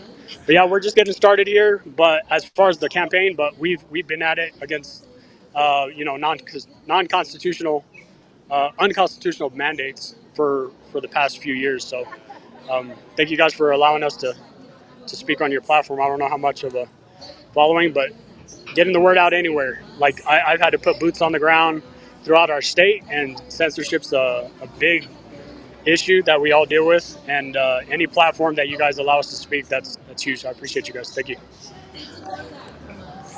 Sounds good. Thanks, Ben. I'm curious. Paul, I don't know if you could speak to that. That Ben brought up that initiative, that House bill. Did the governor sign off on that, where they're going to be able to do the abortions and transgender medical procedures in schools? Definitely. Go to NewMexicoBadBills.com. That's NMBadBills.com. And you can see all the horrific bills that they put into place. And yes, they're taking away the parental rights here in New Mexico. It's already been a while. They're taking away our constitutional rights on Senate Bill 180 with the bill to take a look at the election results. So they're attacking us on so many different fronts. And I'm so grateful that there's so many people here standing up for our constitutional rights here, defending the gun rights. Go to bettertogethernewmexico.org too. Spell that all out, because it's structured a little better. That one is real, information forced onto one page. Go to bettertogethernewmexico.org, and you'll see another tab called notmykid.org, and that'll have a promo video that they just barely released that's circulating, I think even bilingual. And that's what's kind of cool, is we have people that have never voted before that are bilingual registering to vote, and if they're illegals, they're still wanting to sign, even though we can't let them sign the referendum, but they're getting involved anyways, because it's a parental issue, and a lot of volunteers. So if you click on the top right hand little, or it should say Not My Kid. Yeah, Not My Kid up there. Click that, and then it'll take you to the promo video on Vimeo. And so that has a lot of the information of what we're going against, and there's going to be a lot more information added. That's where we kind of send people. That's the 300,000 people I was telling you about, 300,000 New Mexicans that all pretty much brought all their organizations together, and they send us the calls to actions, then we send it to the rest of our people, our following. And hey, so, Ben, I wanted to ask you a quick question, sir. Would you kind of speak about New Mexican gun culture? I'm a former New Mexican resident. I lived in Albuquerque, and I lived in Las Cruces, and I worked for the FBI there. But I know that New Mexico has a unique kind of sense of what firearms mean to them, and the natural beauty of the land. Talk a little bit about what that culture looks like and why people are so turned out right now. Yeah, well, for one, I mean, it's not just hunters, but that is a big part of our state, is hunting, outfitting, ranching. You need guns in so many, just our way of life in general. And but then what it was initially there for is our protection. And so in Albuquerque is horrible. I never really drove down the bad areas. I had to today to pick somebody up for this event, and it's bad. And that's the reason I volunteered to pick them up, because there's There's people. It looks like Portland, Oregon, pretty much. It looks like Portland, Oregon. People just on fentanyl or tranquilizer or whatever. They're just hunched over, and that's where she has to walk her kids through. And so I think Albuquerque's ranked the most dangerous place in the nation, or like at least top 10. And it's one of the worst places to live according to national rankings. But a lot of that is with the bad policy that's been happening. But no, the gun culture here, we've had them show up from day one, not just for this event, but even just when our rights were infringed upon, they started showing up, and a lot of people are labeled this and that, and we have to, in a sense, produce our own media, produce our own content to kind of, justify what we're doing out here, because we could be labeled, and their video editing skills could be done a lot better than ours, to where it paints a picture of American citizens in a bad way. But no, the culture here is very strong. To be honest, like when we first got started, I met all the 3%ers, all the Proud Boys, and then I started meeting people that I shouldn't have met, but prior military, like people who took high value targets with their masks on, the mask over them, and those type of people. I shouldn't be meeting those people, but I've been meeting them, and really, the reason I think I've been meeting them is because I've been vocal. I've been speaking for our rights, for our liberties, our founding, and that usually brings those same like-minded people together. But yeah, no, ex-military, like we have a lot of Air Force bases here, Army. I think Marines is close to El Paso.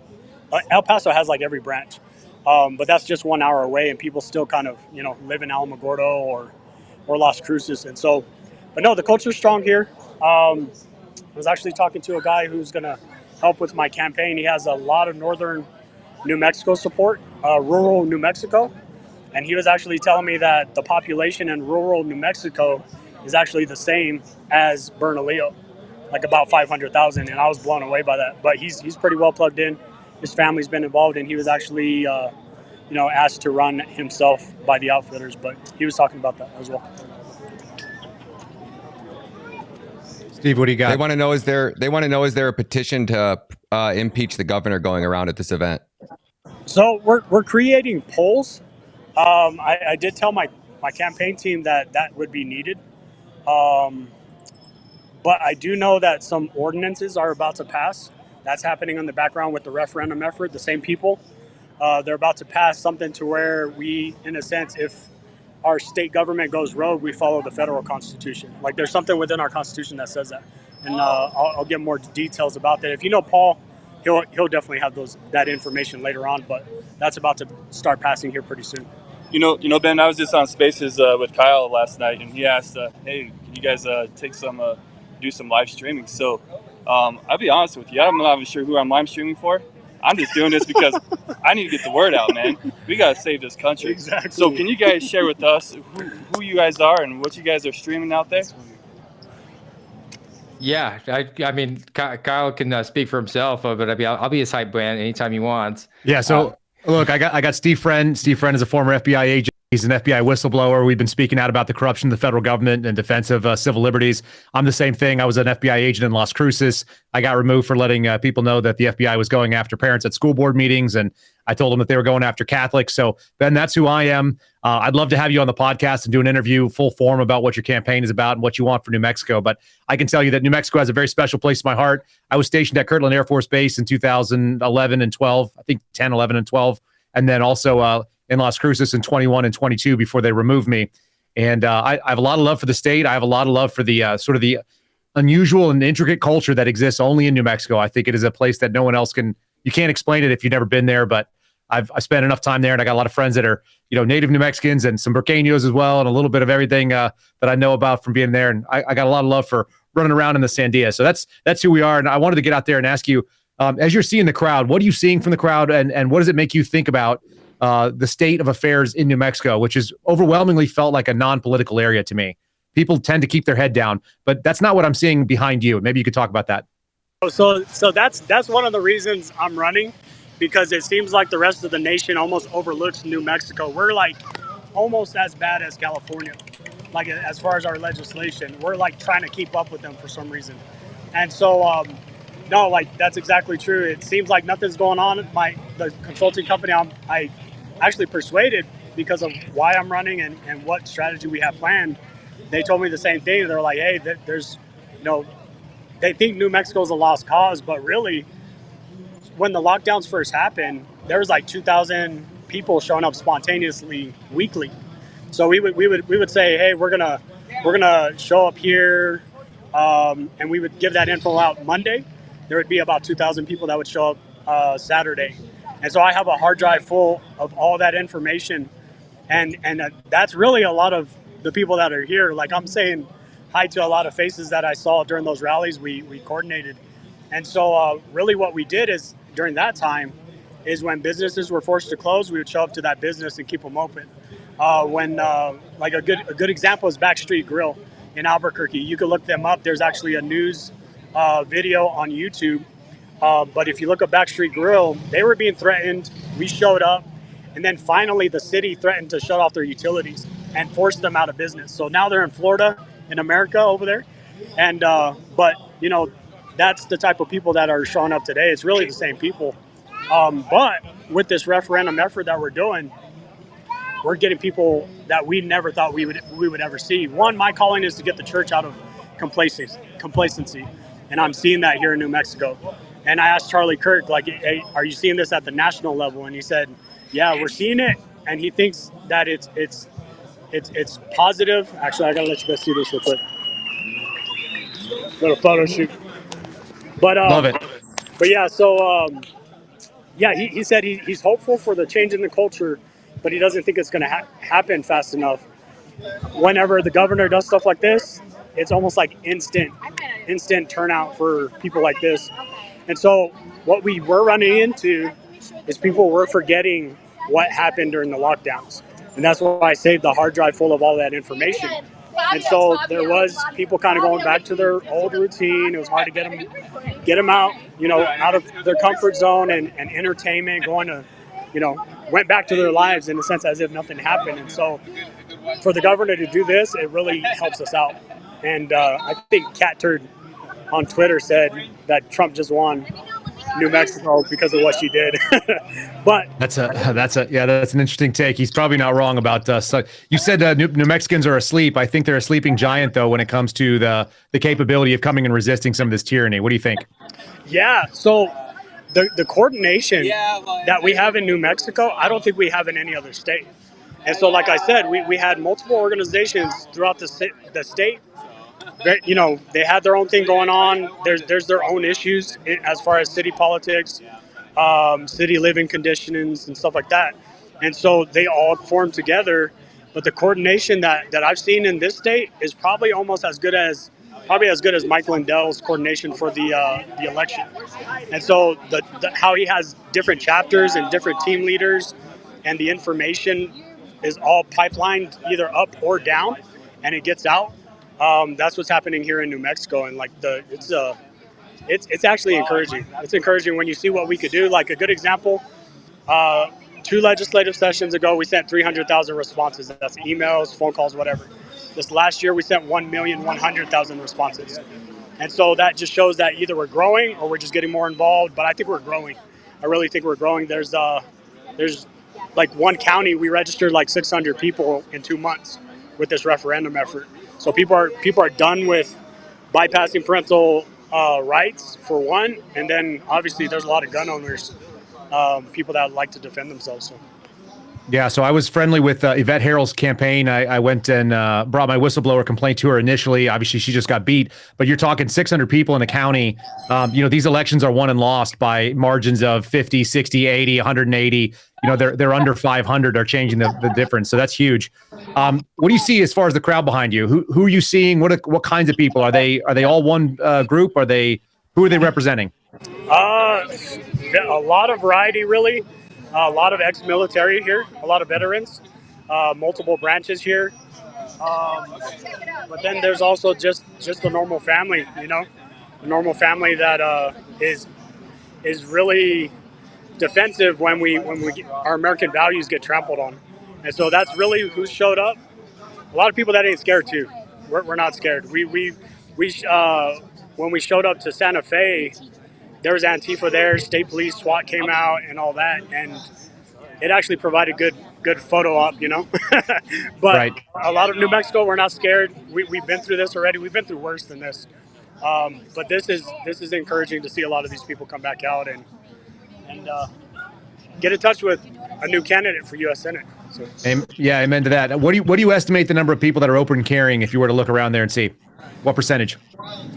At least 90%, maybe. 90%, I would say 90%. 90% of the people here, I would say, other than the cameramen. Yeah. I mean, and in their own way, they're shooting too. So. Yeah, they are. But no, it's pretty encouraging. Well, I really appreciate you spending the time to talk to us. I know you're going to want to go and shake some hands and meet some people. If you want to come and jump on our podcast and talk New Mexico politics, I'd be open to it. I'd love it. We get a fun distribution and by all means, and if you want to do a Twitter space, we can talk this as well. We just did it last night for 5 hours and we had hundreds of people sitting in there for 5 straight hours listening about it. So this is a big deal for the country, I think. Yeah, that'd be huge. I would say the best contact to give you over the live stream is lunaforus.com. And just send me, that comes directly to my personal phone. You got it. So if you send me a reply there, then I'll give you my personal contacts and all that stuff too. Yeah, we definitely appreciate any exposure we could get out of state because that's another thing that I told my consulting team is we need to bring out of state funds. Like these people, we're all depleted for this referendum effort. And so I'm gonna definitely try to take a load off of the state if I can at the grassroots level. So we'll see what we can do. Pray for us. That's what helps us the most. But obviously dollars help. Yeah, that's right. No, we're in God's hands right now. Thanks so much. And Paul, I appreciate you finding Ben. You got it. You know, you see some kids back here. We got some kids out here with us. I have Corinne Rios with me. You guys want to talk with Corinne? Let's do it. Concerned individual?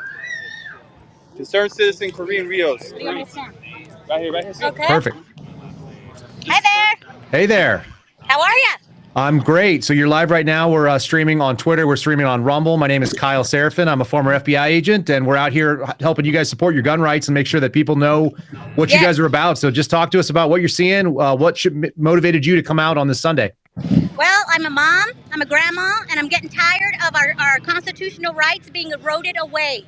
If we don't stand up, our children will be defenseless against a tyrannical government. And so right now, that's why I'm out here to fight for my children. That's why I'm here, little by little, where our America is fading, and it's fading pretty quickly right now in these last days. What do you think about the crowd that you see around you? I think they're energized. I think they're ready. I think, however, a lot of them are still afraid because there's been a lot of talk of MLG sending out the National Guard. And so I still think here in New Mexico, we are still afraid of retaliation from 2020. Yeah, talk a little bit about the lockdowns that went on in New Mexico. You guys had some of the pretty extreme version of COVID lockdowns. Maybe talk people when that ended and how it felt. Oh my gosh, you know, we couldn't even go to a store. Let me tell you how bad it got. I was out getting my son his seizure meds, and I walked into the store without a mask. And the pharmacist took it upon herself to not give me my son's meds because I wasn't wearing a mask, even though the store let me go in there. And what happened in New Mexico during 2020 is because our governor put forth these mandates, individuals took it upon themselves to persecute and isolate many of us who were against the mandates. So it has been building up here in New Mexico. And now with this last stunt of this governor, we are just tired of it. We need to start a grand jury investigation in regards to our governor. People, this is funny. People in New Mexico or people outside New Mexico don't even know that New Mexico is a state. I know it. When I travel around the United States, I would say, yes, I'm from New Mexico. And they're like, Mexico? And I'm like, no, New Mexico. So it just seems like our governor, because we are the redheaded stepchild of the United States, that we don't get any attention. But you know what? We're rising up here in New Mexico. We have Christian traditional values, and that's what you're seeing here today. We believe in our Constitution, and we need to fight for our Constitution, because that's really what it's about out here. What do you think the change was between 2020 when people accepted those lockdowns and kicked you out of stores and wouldn't let you go into a restaurant, and what you're seeing right now today? What's the change?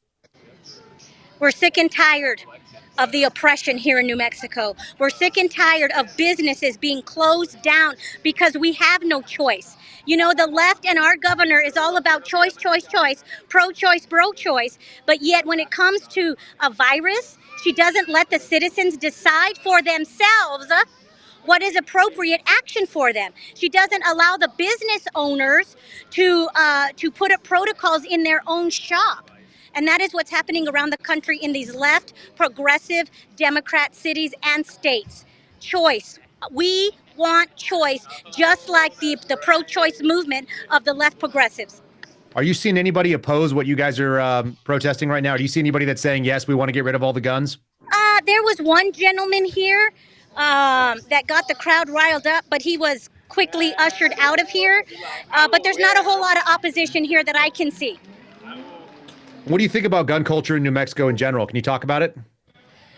Well, we like our guns. We are ranchers out here. We have a lot of ranches in New Mexico because we have a lot of open land.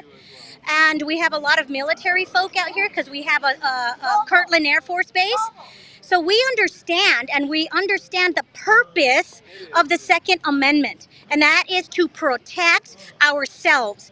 And so I think the culture as a whole is that we want to protect ourselves and our families and our ranches. I love it. The people in my live chat are asking when you're going to be running for office and what office you're going to start running for because they want to see more of you. What's that going to look like?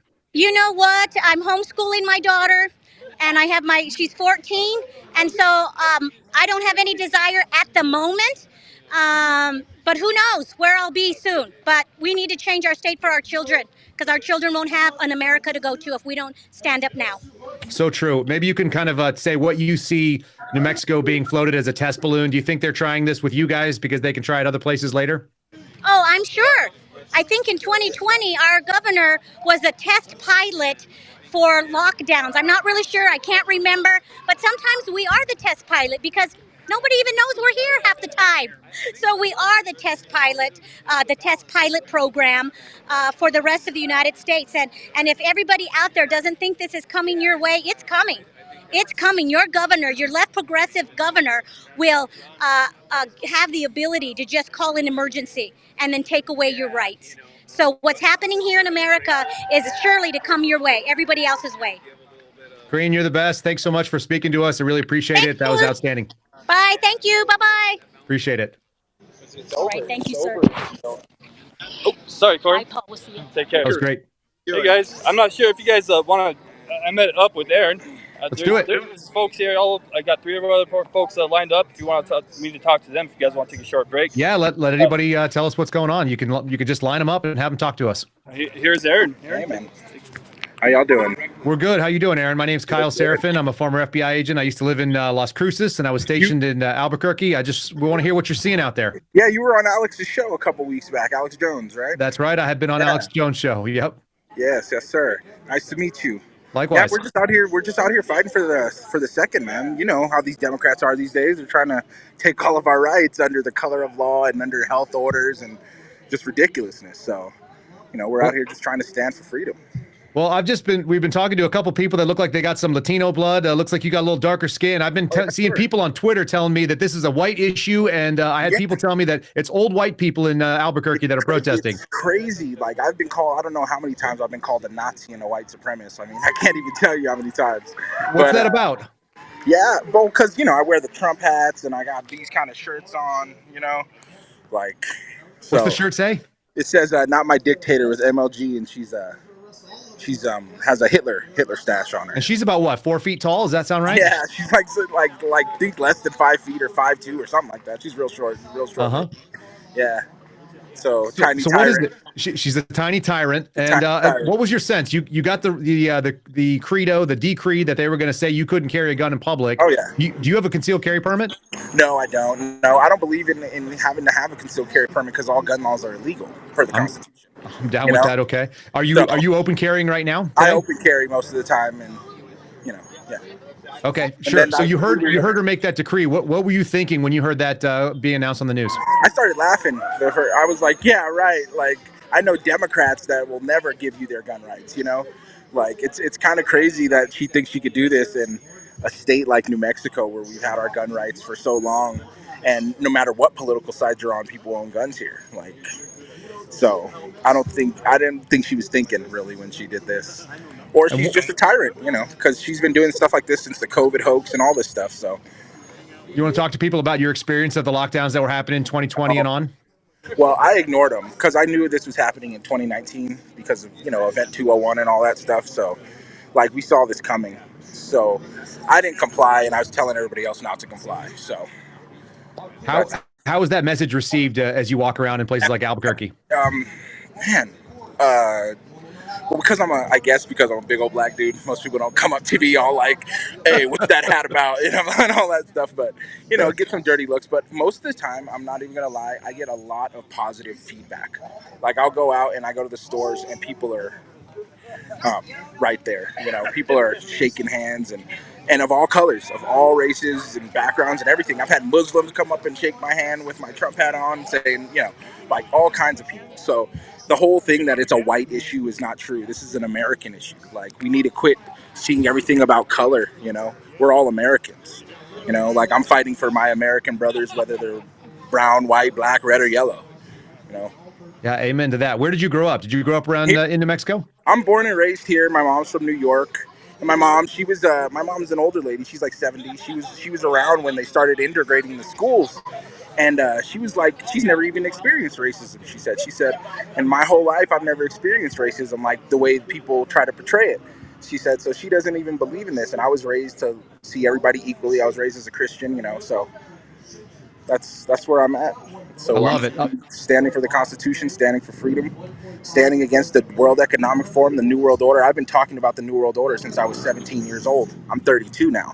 And so, you know, I wish that more people would have listened, you know, ages ago. Then we wouldn't even be in half the situations we're in right now.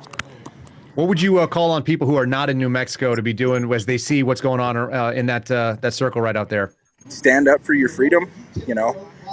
Call your legislatures, go to city council meetings, go to APS meetings, and tell them that you're not going to comply with putting masks on their kids. You're not going to comply with them taking your rights. You're not going to comply, you know. And the thing is, at what point, you know, because we keep trying to vote our way out of this and we keep trying to talk our way out of this, our forefathers would have started shooting ages ago already, you know. Like, this wouldn't have been going on. Like, at what point do we say enough is enough and we go, like, what I don't get is, why don't we have them on video talking about trying to take over the world. We have documents of them trying to take over the world. Why don't we just go to these people and arrest them? Here's all the documentation, you know, and we'll try you for your crimes, you know. They've openly said that they're doing these evil things, a lot of them, you know, so it shouldn't be too hard. If only we had a federal justice system that wanted to do something like that. Wouldn't that be nice? Wouldn't that be nice? Yes, sir. All right, my friend. Well, I really appreciate you spending time talking to us. I think your message of hope. Look in your crystal ball for me. What do you see in the next 18 months in this country? What's coming up for us? Man, I don't know, man. If we can get these elections correctly, maybe we might have a chance to get out of this. But otherwise, I don't know, because they're moving so fast. Like with this Agenda 2030 and all these agendas that they have, they're moving so fast with them since 2020. They're just pushing full speed ahead. So we got to do something. We got to do it now. Otherwise, we're not gonna have time, you know, to do anything. By the time everybody wakes up, by enough, I guess, people wake up, I don't think we'll have enough time to do anything to stop it.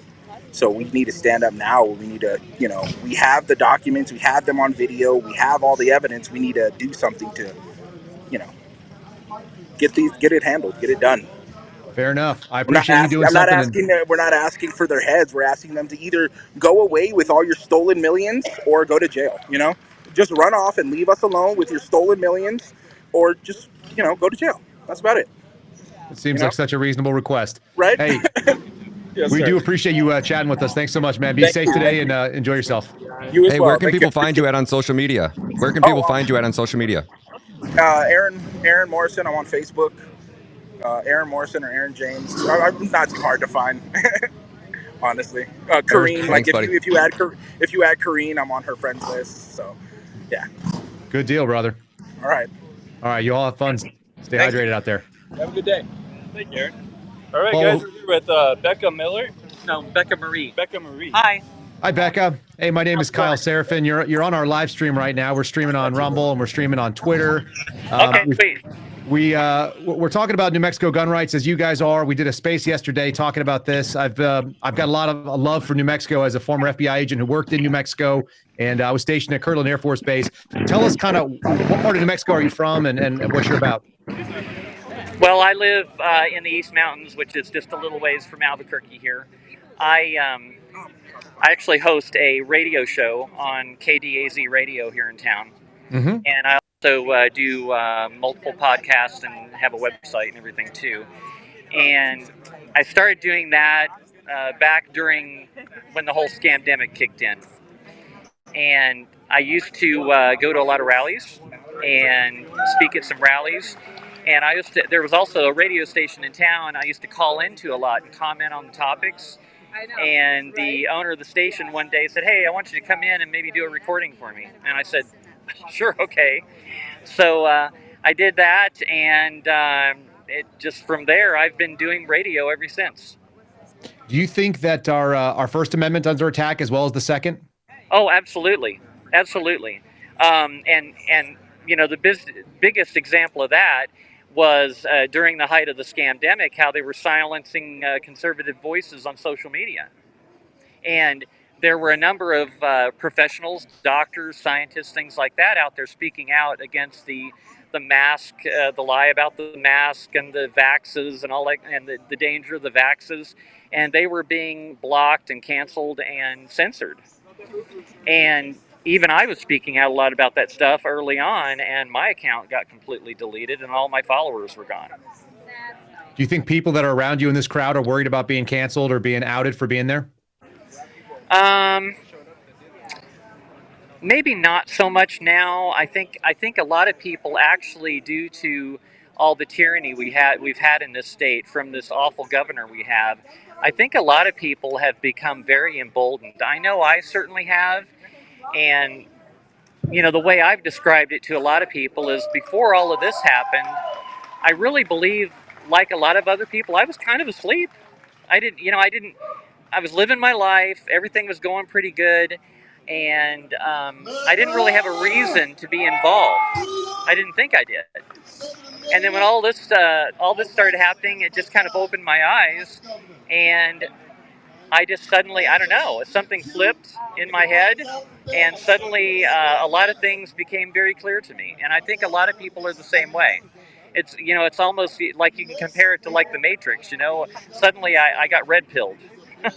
Yeah, most definitely. I see a lot of people in New Mexico, in my experience being there, that people did not get political. They didn't really talk politics in the same way that they do in other parts of the country. Is that changing? Now, say that one more time. I said it didn't seem like a lot of people in New Mexico talked politics everywhere I went, but is that changing now? Oh, yes, I think so. I think so a lot. And as a matter of fact, before all of this happened, I would make sure to go out and vote. But I wouldn't say that I was extremely informed.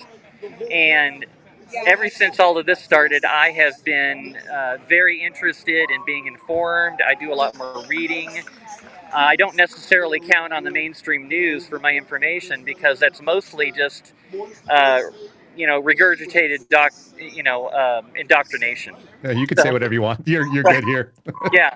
So I found that by doing a lot of reading on a lot of independent news sources and going through a lot of social media outlets, things like that, I found that I get a lot more information that way. Are you the exception or are you the rule now, you think? I'm probably a little more involved than a lot of people are, but I know a pretty good group of people here in this city that are very involved, and you've probably talked to a few of them here, while we've been walking around. So I think more and more people are becoming involved, and I think with what the governor did on Friday with just seriously violating the Constitution, and not only that, but blatantly saying that her oath and the Constitution is not absolute. That was absolutely way over the line.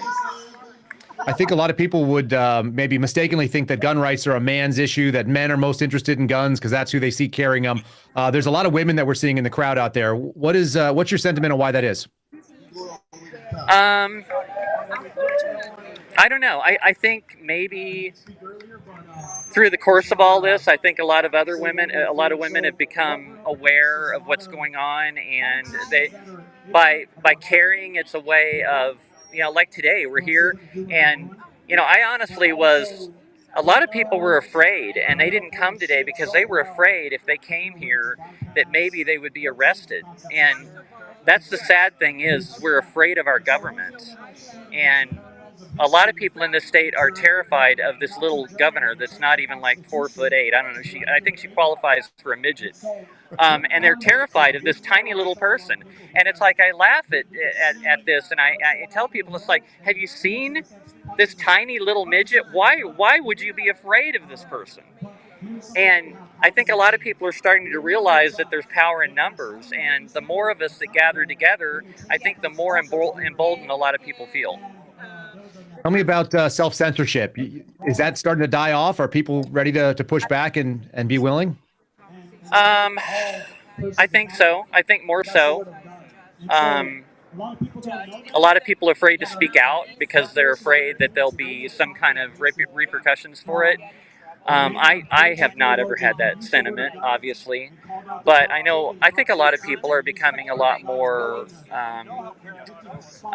outgoing and a lot less afraid to speak out. Yeah, I think so. Tell me about the crowd. What do you see? Who do you see? And what do you think they're doing here as well? Well, this thing was a last minute thing even. It's like yesterday, I actually was doing a 5-hour live stream and podcast yesterday, informing everybody about what was going on. And then we found out about somebody had announced this get-together. And it was very, very last minute and very organic. And it's amazing that we had hundreds of people show up today. And I think it's because a lot of people it's like they just dropped whatever they had going, and it was very important to them, and they showed up. I know I certainly did. I had other things planned for today, but it's like, no, this is more important than anything. So I showed up, and I showed up open carry to stand up for my right. What do you open carry? What's your choice? I have a lot of firearms. Today I'm carrying a Springfield XPS 40. I've got a 1911. I've got a Beretta 9mm. Yeah, I have quite a collection. You got a choice when you do it. That's good. We're open carrying here with you in spirit. I've got mine sitting right next to me on the desk. Yeah. What do you think? What the percentage of people that are open carrying out there in the crowd? I would say, based on what I'm looking at, most people are open carry today, and I think for that, the reason for that is to make a point. Is it 50%? Is it 80%? What do you think? I don't know. I'm thinking maybe 70%, somewhere in that range, maybe a little more. Yeah, we've been hearing that. I mean, we've heard 70, we've heard 90, but it sounds like overwhelmingly people are carrying weapons. Yeah, absolutely. Definitely. And I am so happy to see how so many people have come out today, and they have bravely stood up to stand up for their freedom. So true. Is there a lot of violence that we're witnessing in the park where you're standing there? Absolutely zero. Isn't that something? What do you attribute that to? Well, because typically people that are strong patriots and believe in the Constitution are peaceful people. They're just good people. I mean, during the course of all of this nonsense that's been going on, I have made so many awesome friends. I mean, they're all over the place. I know a lot of these people. And I have made so many great friends over the course of the last few years. And a lot of us have gathered together. And I think that maybe there's a reason for that this has happened to bring us together. Well, I really appreciate you spending some of your time today. I hope you guys are safe. I hope you stay hydrated and go out there and defend those rights. You're doing a great job. You're welcome. Thank you. Hey, appreciate it. Hey, guys. There he is. What's up, Pablo? Sorry about the technical difficulties earlier, but I was able to get you an interview, and I was looking for another person, a prominence here to interview, but they already split. So I got up there. I got to get up there and speak to everybody right away. Just trying to tie it all into election integrity, and we're in this position right now because we don't have free and fair elections. I know for a fact that that woman did not win the governorship here. Again, all we're doing is taking simple, basic, raw election data from our Secretary of State and running it, basically graphing it and just seeing what's going on. That's all we're doing. We're not manipulating anything. We're not trying to change anything. And it's bananas what they're doing. They're doing it everywhere. They're doing it in every state, every county, every precinct has been manipulated. So until we fix that problem, we're going to keep having all these problems. It's only going to get worse and worse. But I'm really, really proud of Albuquerque for showing up here the way they did. In the very beginning, it was pretty much standing room only in this little square acreage of property. But it's wrapping up now. We had our last speaker on. I'm just happy I got up there and speak, and I'm really proud of everybody to come out and show up and not be afraid, open carry, and no police presence whatsoever. We had one agitator, and he got escorted off. It was no big deal. But everything worked out beautifully, and we got our message out. The news channels were here, and they gave interviews to people who were able to speak eloquently and accurately on things. So that's important. So hopefully it gets better across the news. The news, the gentleman from the news, the news guy, he was even saying that they were, and they're more liberal there at the local news station, but they were surprised that our governor went this hard. And he said, "Oh, wow, we got to go cover this." I mean, if the news people are thinking that way, then man, it's just awful. But I really appreciate you guys streaming this, and I'm sorry about the technical difficulties I had with my phone earlier. But Paul seemed to work out pretty good, and I was able to talk to the guy with the pink hat. I forget his name. Yeah, Reeve, yeah, man. And I got to get in contact with that. Does he live here in Albuquerque? He sure does. Yeah, he's Bernalillo County for sure. I don't know if he's in the city limits. Pablo, I know people are going to ask because they're saying it in my chat already. Can you tell people who you are and what your motivation was, your connection to New Mexico? Just I feel like you and I know each other because we spent 5 hours talking last night, but that's not. We've got some new listeners obviously right now for a different venue. Tell them who you are. Sure. Yeah, my name is Pablo Martinez. I live in Gallup, New Mexico, which is McKinley County. It's in the Four Corners area of New Mexico, near the Navajo Reservation, Zuni Pueblo. I'm registered in the Zuni tribe, Zuni Pueblo. I am the county chair for McKinley County Republican Party, and I'm also the state lead for Mike Lindell's Cause of America. We just came off of our big conference a couple of weeks ago in Missouri. Total success. I feel it was total success. It's probably different from what people saw on camera, but we were able to really network and connect and get a lot of solid dots, connected with getting the right people together to talk. I deal mainly with data analysis. People have a group on Telegram with I feel the top-notch data analysis people in the country, and we're from Jeff O'Donnell all the way to name them. They're in the group, and it's really popping off in there. It really is working really well to get things going. Someone has an idea, someone has some fresh data, and you got 20 brilliant minds in there, literally, like people from who worked at our national labs, people who worked for big companies, IT, you name it, and it's amazing what's going on in there. But that's who I am. That's what I do. Election integrity has been my passion, pretty much my full-time unpaid job for the past 3 years, and I'm not going to stop ever until we get our country back. So that's who I am, and thank you for asking. Yeah, will you tell people, we talked jewelry and guns last night. Can you tell people your connection to why you think this is so important in Albuquerque? Oh yeah, well, we have a family business. It's we sell Indian jewelry and mainly wholesale. So we go on the road a lot to Albuquerque mainly to sell to stores. And my father and I, he's like 76. Sometimes he comes by himself, and it scares the shit out of me because Albuquerque has become zombie land, man. I think you said it really good last night about it being like a mini Denver, but twice as shitty. It is crawling with creepers that will do anything to get high. fentanyl has this city like this, and when prices have dropped down to $2 a pill, But anyway, long story long, we travel around with anywhere up to $150,000 to $200,000 worth of jewelry in our van, going store to store, and it would be an easy target, for someone just to see us come to the same places every week, wait for us, case us, and steal everything, and that would be devastating to our livelihood. So I've been open carrying for the past however long, 3 years, 4 years, since I've been helping my dad out. And to take that away, I mean, it's just idiotic. This governor, and I don't even think it's this governor. She's just following orders from whoever. What do you call it? Want to call it deep state, or what you want to call it? But it's just idiotic. It's not going to work. It's taking the rights away from people that, like me, that really depend on being able to protect myself and protect our families. Our families, everything, and livelihood. So that's who I am, and that's what I'm about. And I really appreciate you guys giving us the coverage on this, because it's super important. I really feel that this New Mexico is the petri dish of the United States, and they are using this to see how far they can push things here in Albuquerque and Bernalillo County.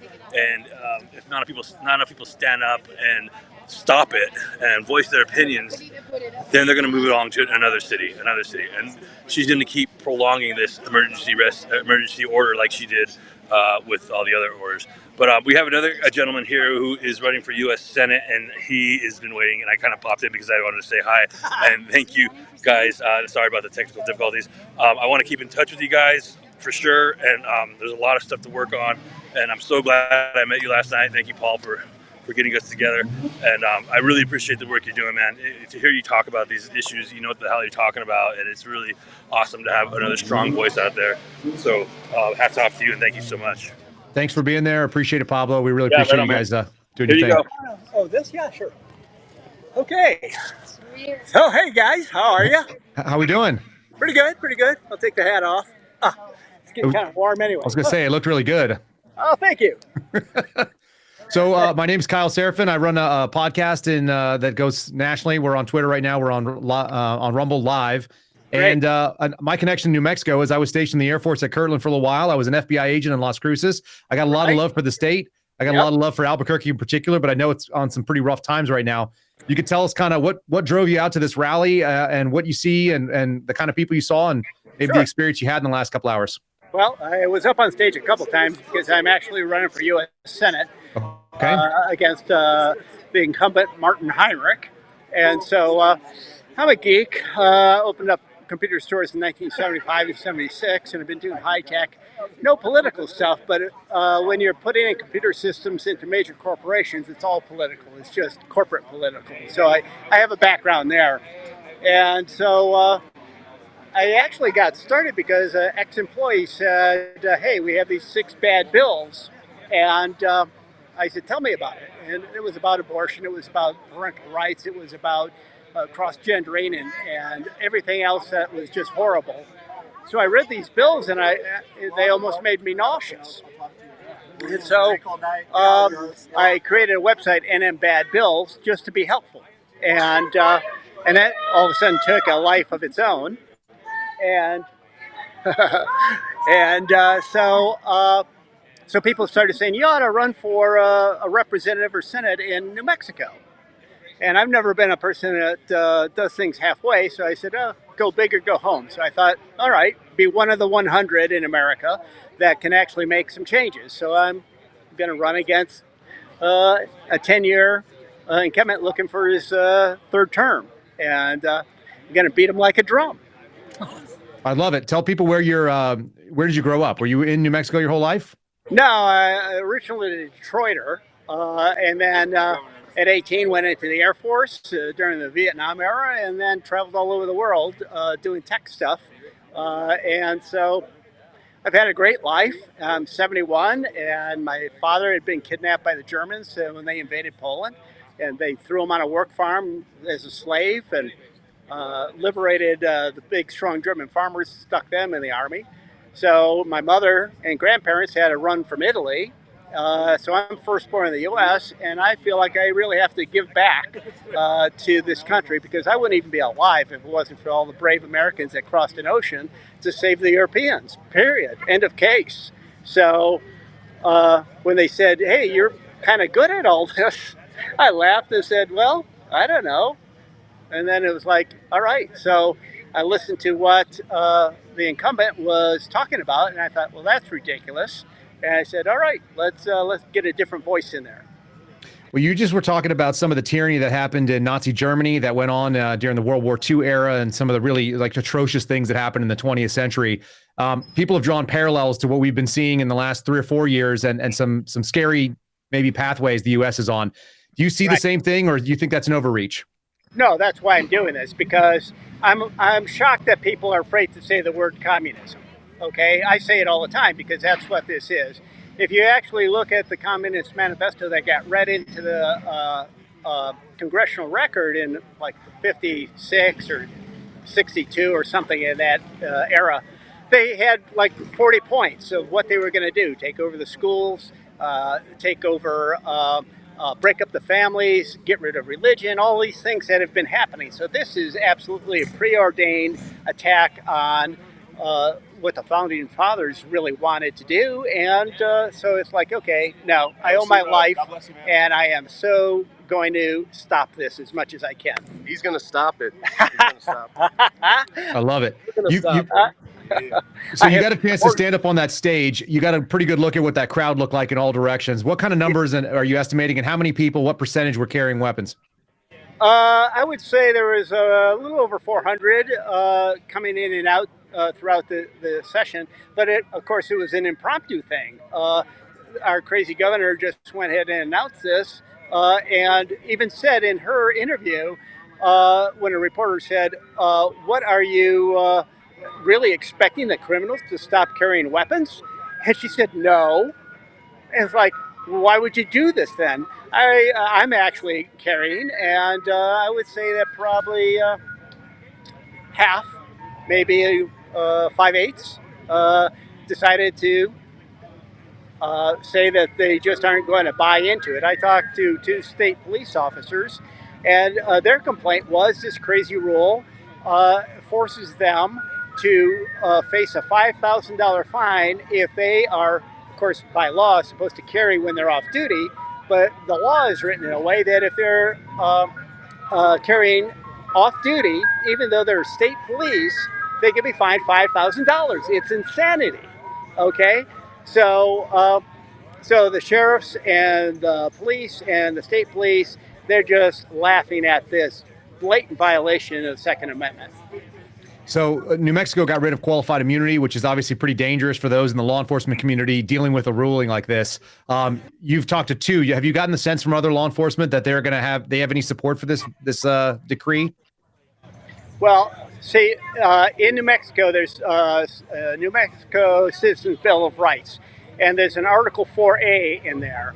And Article 4A says if you are a legislator and you put anybody at risk, if you're a vendor that works for the state, if you are a county clerk or anybody that gets money from the state and you aggrieve citizens, they can come after you for compensation up to $2 million each. Okay, so even though qualified immunity is a problem, the Citizens Bill of Rights, Article 4A, is kind of the antidote for it, because my estimation is that she's going to be thrown out of office. She is so far over the line on this one, over the tips of her skis, and it doesn't matter if you're a conservative, ex-military, independent, libertarian, a conservative Democrat.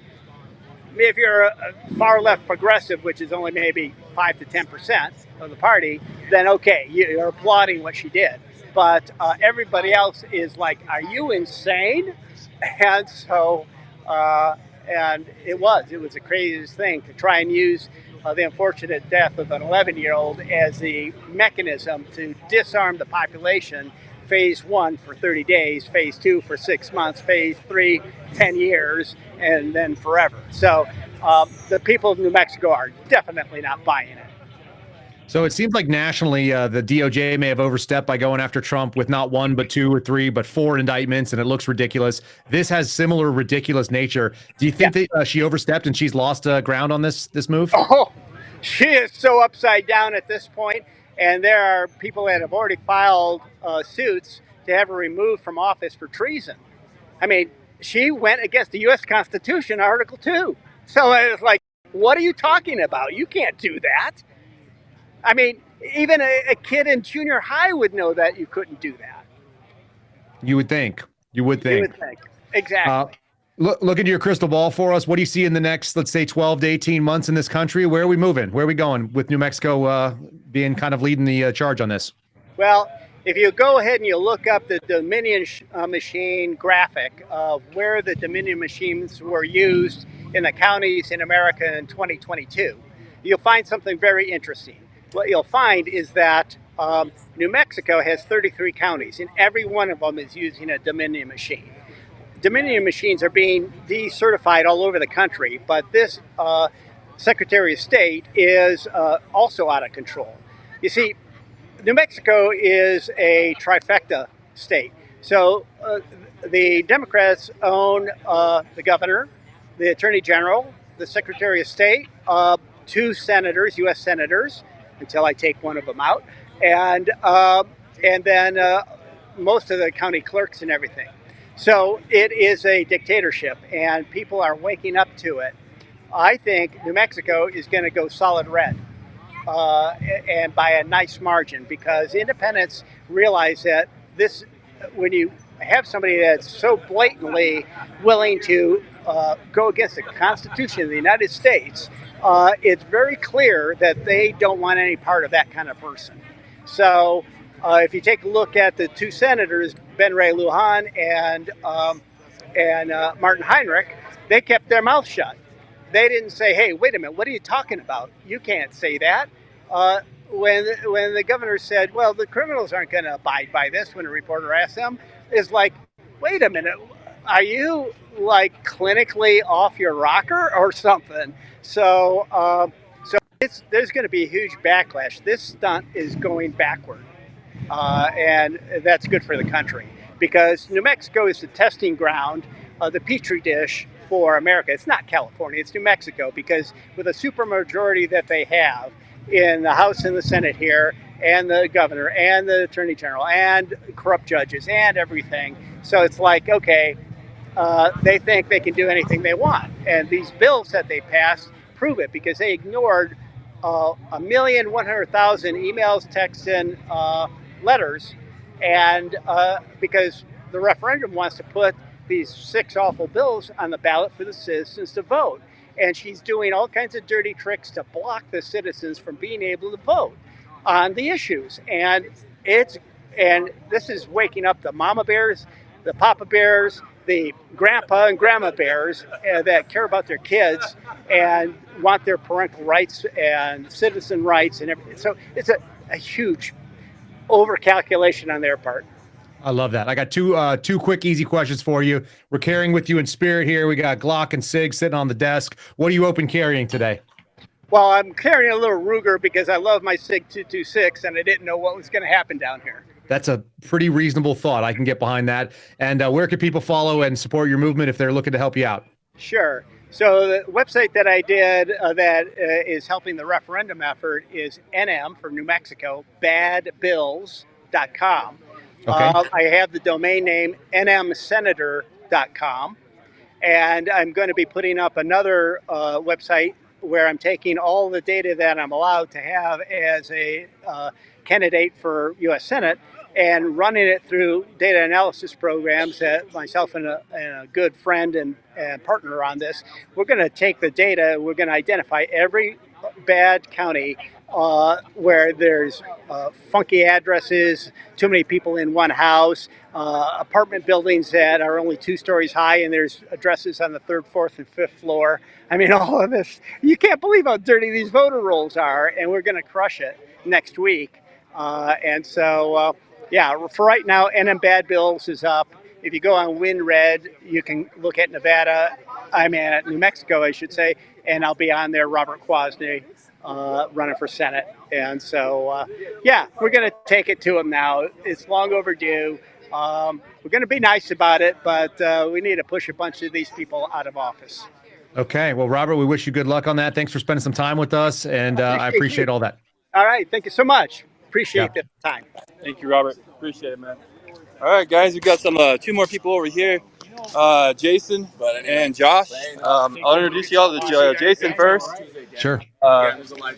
Jason, how you doing, man? Nice to meet you. Thanks for coming on. What brought you out here today? Just trying to stand up for the Second and Fifth Fourth Amendment, trying to keep up the guns. You know what I mean? Because it's not possible how civilians can have guns and you have the criminals in the street having guns and robbing, killing people in the streets. I don't know how it can happen. So, you know what I mean? So I just come here and spend time with my family and stand down for the Fourth, Fifth, Second Amendment. You know what I mean? Because it's no way how criminals can have guns and regular citizens can have guns. And here's my brother right here. You got something to say too. Hello. How y'all How we doing? Good. How are you? My name is well. Garcia. I'm out here. I'm a combat veteran. Came out here to support my Constitution that I swore with God and our country. So I'm out here protecting freedom of speech, Second Amendment. You know how it is, boys. Yeah. What did you see in that crowd? Were you guys impressed with what you saw? Yes, impressed with the turnout. There's a lot of people that came out here, showed up. They stood for what they believed in, and I'm proud, bro.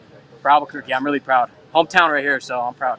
Yeah, let me ask you another question. The governor has, said she wanted to do this because of street level violence. Was there any street level violence that we saw? That was. No, I haven't seen any violence. No violence at all. It's been actually very peaceful. Yeah. Nothing like we see at Antifa or any of those leftist anti-gun movements. And what do you think percentage-wise of people that were carrying weapons in the crowd out there? What was the percentage looking like? 95% at the low end. So definitely higher than 95. Any message that you heard that really hit your heart when you were hearing the speakers? Mainly we all need to stay together, unite against the enemy and unite against the devil. Praise God, praise Jesus. We need to do the good fight, start fighting the good fight of faith. That's all we really need to do, you know? It's interesting that so many people have pointed out that this is a spiritual war for them as well. Yes, it is spiritual warfare. Yes, indeed it is. The devil has a foothold on a lot of the people in the world. A lot of people that claim to serve God, but they're lukewarm. They serve him with their mouths, but their hearts are far from him. It says that in the Bible. And it's kind of eye-opening when you see that, and you see all this bad stuff going on. They're perverting the kids, they're going after the children, and you can't, it seems like nothing we can do against the big dogs. But when we come out here and unite, we can do a lot of damage, man, to the hearts and minds. Yeah, fair enough. What do you think? Are you hopeful for New Mexico in the next couple of years as we're seeing this turnout? I'm sorry? Hopeful. Oh, am I hopeful? Yes, I am, actually. Especially with the turnout I saw today, I definitely am very hopeful for the events that could happen afterward. That's actually I was going to ask you. If you guys could get on your social media accounts and everyone watching right now, and they can say, hey, let's plan something. Someone start planning and kind of get a group together that can go not necessarily against the government, but can defend our rights to the government, voice our rights. You know what I mean? Yeah, I appreciate that. Thank you for your service. Thanks for talking with us today. We appreciate it, bud. For the time. Thank you for the opportunity. Appreciate it. And one more thing, I was just trying to get all the states out there too, like all other states, like East Coast states, New Jersey, New York, all the other states. They don't believe in this. You know, we should all get together out there and just go outside. You don't have to be mean. But just go outside peacefully. You know, just protest peacefully. You know, just let the whole world know that this is right, and we need to have the guns. Because look at this governor, okay? I was watching like 5-6 months ago. They had this lady. It got caught in Albuquerque, New Mexico, with like 800,000 pills of fentanyl. Okay, she was released the next day, put up in the street with guns, and she was doing whatever she was doing every day. Okay, Yep. because criminals like that, they get released, put up in the street. They got their guns. They can come to my house, kill my wife, kill my dog, kill everything, and they do nothing about it. And that's not all right. This is New Mexico, and I think the whole United States should go out there and just go and do it peacefully. You don't have to be mean. You just go out there and protest the way it's supposed to be, peacefully. Show the people that this is the right, and we the right to have the guns, because it's not way how a criminal, it has 10, 20, 18 felonies, walk around Albuquerque with a gun shooting people, and we're not allowed to have guns. And meanwhile, we got licenses, we got everything to carry. You understand? I do indeed. Do you think people in New Mexico are waking up to this now? Yes. I think they're waking up right now, and you know what? Sometimes it's sad because it takes something like that to people to wake up, and it's.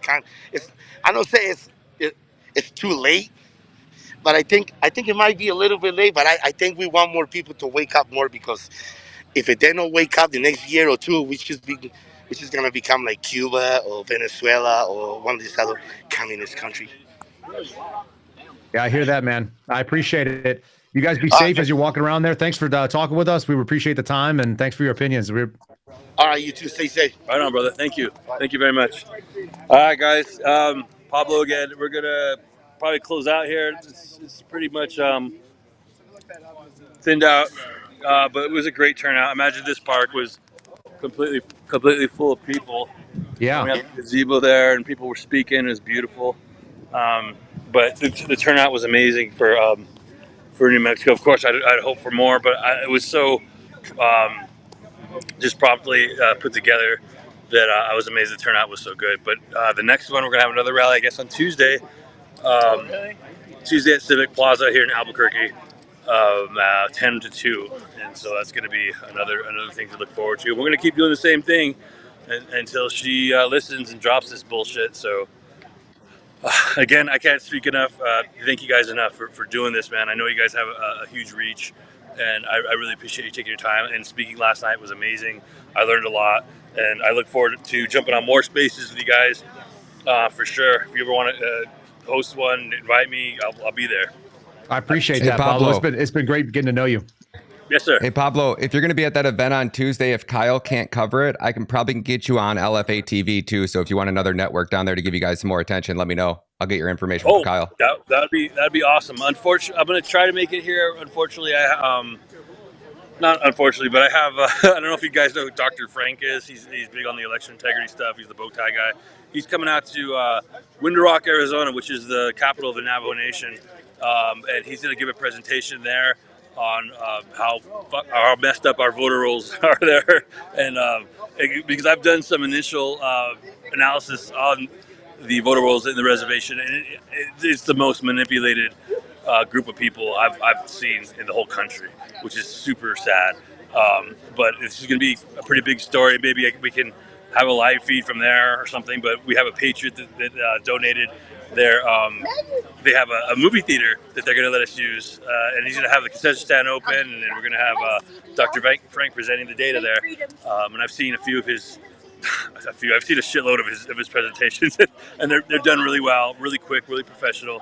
And I really think this is gonna open up the eyes for a lot of the Native American people, the Navajo people, on how they're being used, because it's sad and I'm sick of it. So if I'm here in Tuesday, I certainly will stream that, and that'd be great.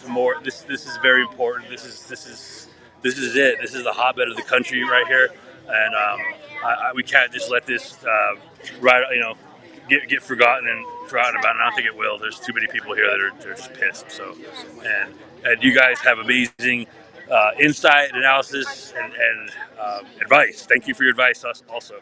I appreciate that, guys. Yeah, let me throw one more thing. Last night, Pablo, you told me that if you could get 50 people, you'd be okay. If you got over 100, you'd think it would be a success. What are you going to call this? Total success. Total success. There's well over 100 people here. I would say upwards of like 200 people.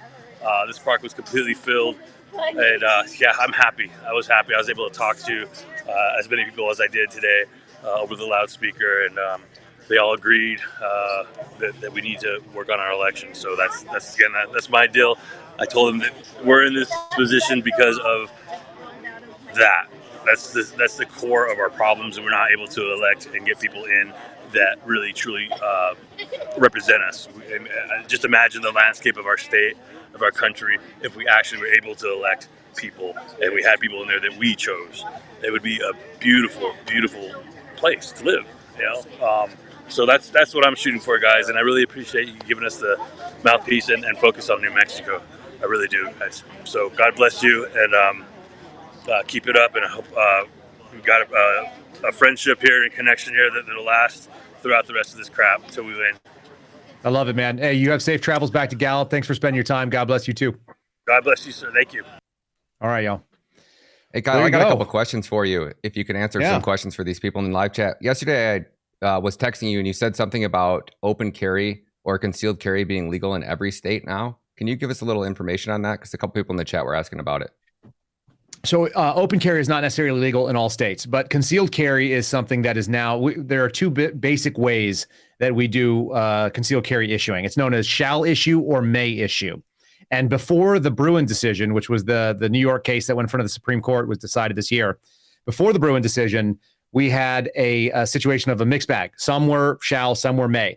May issue means the state gets to decide, and they can put all kinds of qualifications on whether or not you're allowed to carry a weapon.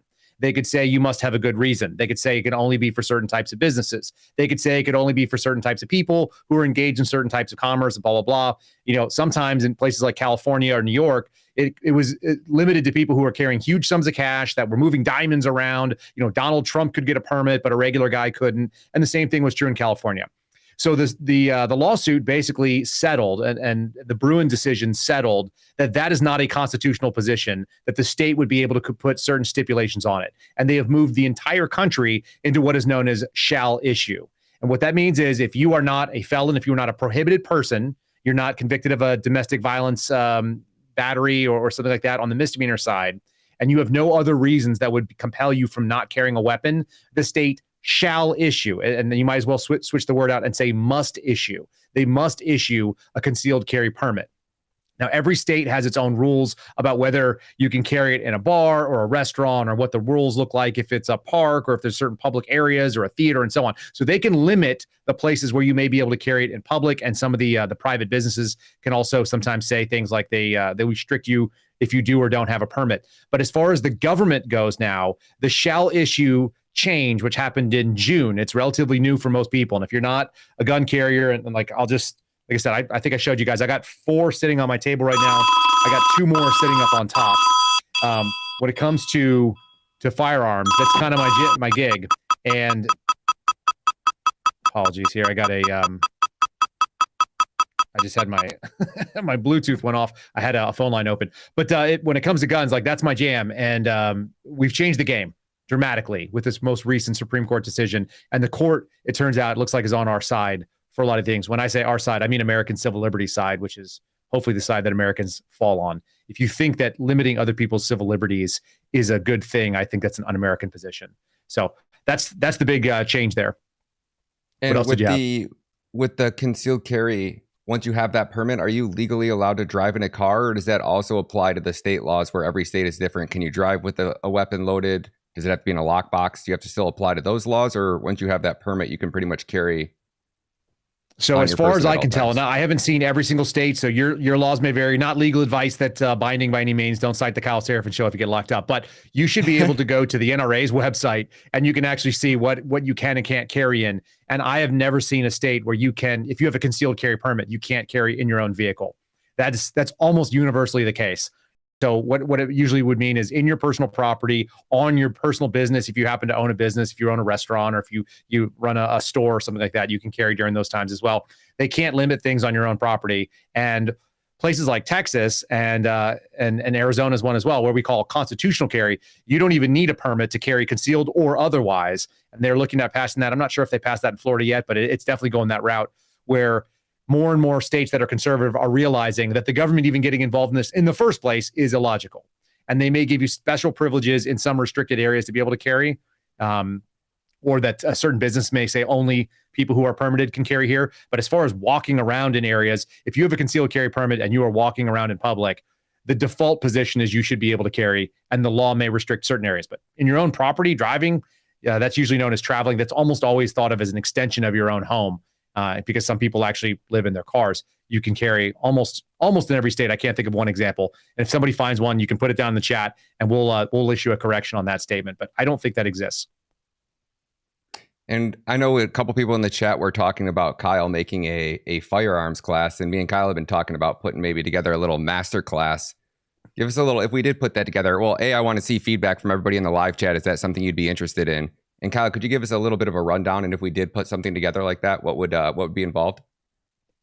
Yeah, sure. So I love guns. I love shooting. I love teaching. That's one of the, like, as a paramedic and someone who's been around firearms for 20 plus years now, has been carrying professionally for probably close to a decade, I guess. It's something that I'm really passionate about. I also believe that doing concealed carry is really important. And as someone who was on an FBI surveillance team where carrying a gun in a way that bad guys couldn't see it if I was walking around on foot was really critical to my job, I think concealed carry is one of the great equalizers that happens. It's the reason why Texas concealed carry laws were passed after the Luby shooting in the 90s, where a guy drove a truck in and people didn't have their guns because they were required to leave them behind. So nobody knowing whether or not there is a weapon system in play changes the game for the bad guys' calculus. And we've seen things go down when it comes to violence. So that's the position of why I think it's necessary. When it comes to training, I have a very modified philosophy. I've spent time training in the military to learn how to shoot. I spent time around just, NRA instructors and things like that. And then I've taken courses through the FBI and the academies there. And then I spent my own money while I was an FBI agent taking from some really good people, the most formative of whom is a guy named Scott Jelinski, who I think is outstanding, maybe one of the best firearms teachers and coaches. And I've attempted to kind of follow on in what he does. I have a little bit different take, but most of the stuff I learned came from the basic concepts that he puts out there. And so I think that people need to learn how to use the weapon system that is their body, which is whether you can throw a punch, whether you can throw a kick, whether you know how to handle yourself, and that the firearm is just an extension thereof. So there's basic athletic principles that go along. I've taught a lot of women how to shoot. I've taken young men in their 20s who have never held a firearm before, grew up without guns. And one of the things we like to do is, the standard is you should be able to put rounds on target at 15 yards, which is considered a pretty long engagement for handguns. And then I take my people that I've trained, and in about 8 hours of training with some hands-on work, we get to the point where they're making hits 100% of the time at 50 yards with a handgun, and about 50 to 75% of the time at 100 yards on a torso target that's about 12 inches wide, 20 inches tall. Now, I'm not the best firearms instructor in the world by any means, but what I do understand is there's something really inherent about being a regular person and being intimidated by gun people. It is a culture that you have to learn how to handle. Imagine walking into a music store and you're not a musician. It's that same feeling. And so what I'd like to do is teach people how to walk into a gun store and evaluate, is this the kind of gun store I want to do business with? Is the person behind the counter the kind of person that can set me up with the right gun? Are they trying to sell me something, or do they know that the best gun is the gun that I'm going to carry? So things that I have learned over the last 20 years, I've been in dozens and dozens of gun stores. I bought hundreds of guns. Probably it's like a shocking number of guns I've had. I used to do a gun sale, buy or flip about every weekend, and I did that for 2 straight years. I had over 450 transactions on Arms List and other places. So I'm very deeply involved in making sure that people know how to do things the right way. And I love teaching someone that's never handled it before, that maybe was scared of guns, and kind of taking that away. One of the reasons we do suppressors in my house, these are to teach kids and women that are scared of recoil and loud noises. It changes the game. We show them that the weapon system is something they can manage. And if you can do it quietly, then you can take it up to the loud level and you don't have to have ears and so on. So anyway, that's what the master class would sort of look like. I don't know if it's a master class, but it's a class that we could put on where we would give you some drills that you could do at home, things you could do without spending any money, sort of the techniques that you would use to be able to select the right firearm for you, how to carry, how to conceal it, what people look for when they're looking at that, how to look at other people and decide whether it's a bad guy or a good guy with the gun if you notice that they might be carrying. There's a lot of tips that I picked up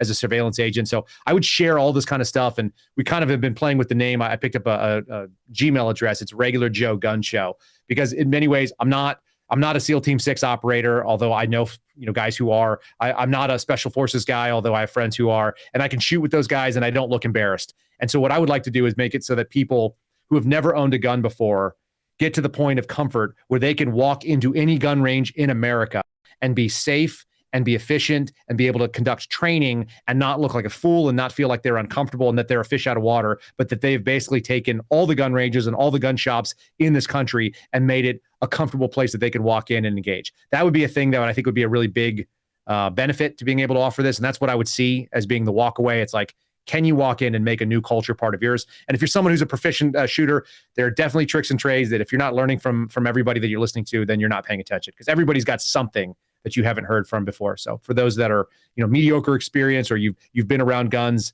I find a lot of guys that were in the military have never shot handguns. And I think that's the thing that we will carry more. You can't carry a rifle everywhere you go. It's not practical. And so even my friends that are Marines, that are riflemen, that know how to go in and sight out a rifle and can iron sights out to 400 yards, they just don't have a background in pistols. And I've had people that are, at least if you're humble enough to say it, the one thing that law enforcement does, and particularly federal agents, because we carry concealed firearms that are concealed and small, and handguns, that is our bread and butter. That is the thing. And so I'm an advocate of people doing that. And be the first responder out there in the world. Go out there and make things happen for yourself, because nobody is going to come save you. It's up to us. It's up to New Mexico to go save their own constitution. It's up to New Mexico to go out there and defend what's going on in their world. And it's up to us to make sure that nobody comes and hurts your children or hurts you, and be that protector, whether it be at church or at the grocery store or anything else like that. So I did see we had a Rumble rant pop up here. $20 from Up True Breed. And it says, Kyle, do you know Colion Noir? It'd be great to see you guys do an interview. I do not know Colion personally. I'm in the same state. I'm guessing we could probably make a connection. There's a couple of them. I do know Eric from the Iraq Veteran 8888. And I'm guessing he might be a good connection to that. He's been super friendly to talk to me and reached out to me and Steve Friend. So I will talk to some of the gun tubers that are out there in the world and see if we could do it. I will tell you that firearms is my passion. I'm passionate about America, but like when it comes down to it, if I had to vote on one issue, it'd be about guns. So some of you guys have probably just picked that up from listening to me, and maybe you didn't know that from listening to our regular podcast. Again, this is a special kind of presentation of our show simply because I wanted to give top cover to those people that were in New Mexico. It's so important that we do not self-censor, and it's really important to show up when somebody comes after your civil liberties. I am not an open carry advocate. I do not think it's smart, and I do not think it is a sound decision to walk around with a gun on your hip in a way that needs to be visibly seen. And yet, if they're going to come at you and tell you you can't do it, you're almost forced to do it. And so I would have open carried with those guys right there, and I'm really proud that New Mexicans turned out in a way that I think was unexpected for some, and they're going to keep turning out. So good on you if you're in New Mexico, and join these protests if you can. Do so peacefully and intelligently. Ryan, were there any other questions we missed out there in the chat as we're running through? Man, there's so many, Kyle. We've been going for over almost 3 hours now, so it's up to you. We can take some more, or you want to wrap it up? I know we're seeing some people start to drop off. I'm happy to take any questions if you folks had some on there about this particular. I know we had some technical difficulties, so thanks for those of you who stayed on with us, and it looks like 1,200 or so plus live watching. Awesome, but get out there if you want to find training locally, and if we can put something out in a video format that's inexpensive, we may do it on a subscription basis, and if we can get an ammo sponsor, it might even be less. I'm totally into looking into that. It's sharing my passion with people, and like I said, being able to take care of yourself. I also am a big proponent as a paramedic that you should learn how to handle things. I'll just give you kind of a good example of this. My infant daughter is 2 weeks old as of Friday, and so she's just 2 weeks old in 2 days. Within 18 hours of her life, she had a life-threatening emergency where she was choking on amniotic fluid coming out of her lungs. She turned completely blue, like the back of my background blue, and was not breathing. And because I have a background in paramedicine, because I know that what my priorities are of work when I see an infant that's not breathing, when I see an old person that's bleeding, when I see someone that's fallen, because I have all those things, emergency medicine would be part of our master class as well. Because if you're carrying a gun and you're able to put holes in people, you should also know that it's probably likely a scenario where someone's trying to put holes in you. So you need to know how to treat yourself as part of the emergency, and you definitely need to know how to treat others once you've settled that the kinetic threat where someone's trying to hurt you. You've got to be able to stop the bleeding somewhere else, and it might even be on the person that you shot. If you did your job, they may not be breathing, but you still have to show good faith effort. But if they did damage to somebody else, you want to be able to step in there, know how to manipulate a tourniquet, know how to do compressions, know how to do rescue breaths, know what the recovery positions are. And so my daughter at 18 hours old, 18 hours, literally under a day old, stopped breathing completely. She was, if we hadn't intervened, I think she would have died right there. And yet I have the background, the wherewithal to do it. I moved her to the floor. I put her in a recovery position. I was aggressively suctioning her. And by the time I had my wife call 911 because I don't have oxygen or some of the other things I might have wanted. And when the firefighter showed up, she was breathing and she was okay. And the firefighters never even touched her because I did it. That should happen. If you got kids, you owe it to your kids to know how to handle an emergency. If you have a spouse, you owe it to them to know how to handle an emergency. And if you have friends, honestly, if you are a human being in America where there's a small but high gravity possibility of something bad happening in your life, whether it be because you're at a rally and someone pops off an ND, or because someone decides to get violent with you on the streets, you should know how to help solve that problem instead of waiting with your hands on your face or your hand on your phone, streaming it. Put the damn phone down and get to work. And some of you know how to do that, and I think we should share that. But coming from a background of military medicine and proactive paramedic work and doing a tactical work that I did with the FBI as a paramedic as well, I've been through a lot of trainings. I have a lot of real world time and experience of putting hands on people that were bleeding and dying and trying to slow that thing down or stop it altogether. And you can do that too. So we'll add that to the masterclass if people are into it. I think we do really appreciate you guys watching this. Like I said, I did this simply for the people that were in the protest. The fact that you guys were able to enjoy it, I think is great. And I'm more than happy for all of you to join our streaming. We do a 5-day-a-week podcast. If you're new to this thing and you haven't seen how we do this, we talk about politics. We talk about things that matter. We talk about faith and family and freedom.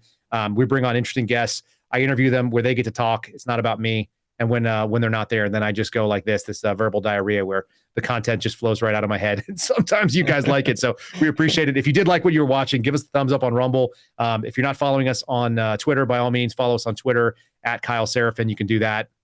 And then you can always follow us on YouTube as well, which we just monetized, even though we only have a few people. And my wife is one of the few watchers there.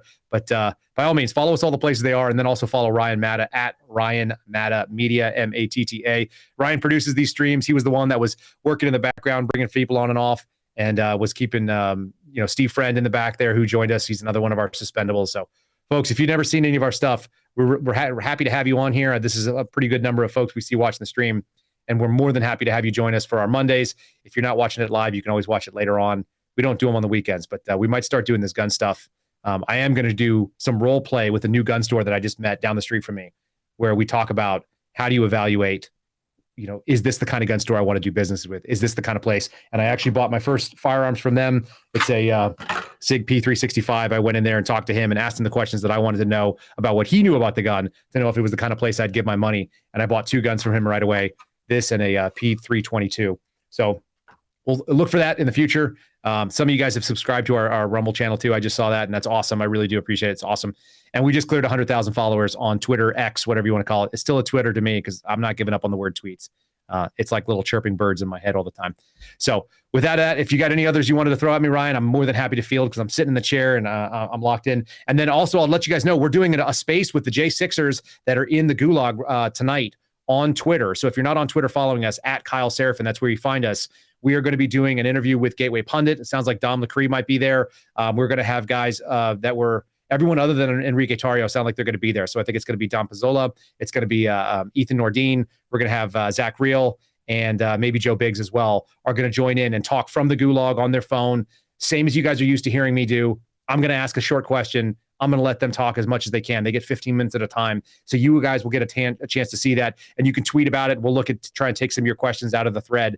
It's on my Twitter profile right now. It is coming up at 7 Eastern time. That'll be 6 Central. And you can do the math going backwards. It'll be 5 in Albuquerque and 4 in California. So if you want to join us for the J6 stuff, the more that these guys get their message out, the better off they are. They need to be loud. And our country's on the line, whether it be First Amendment or Second Amendment rights.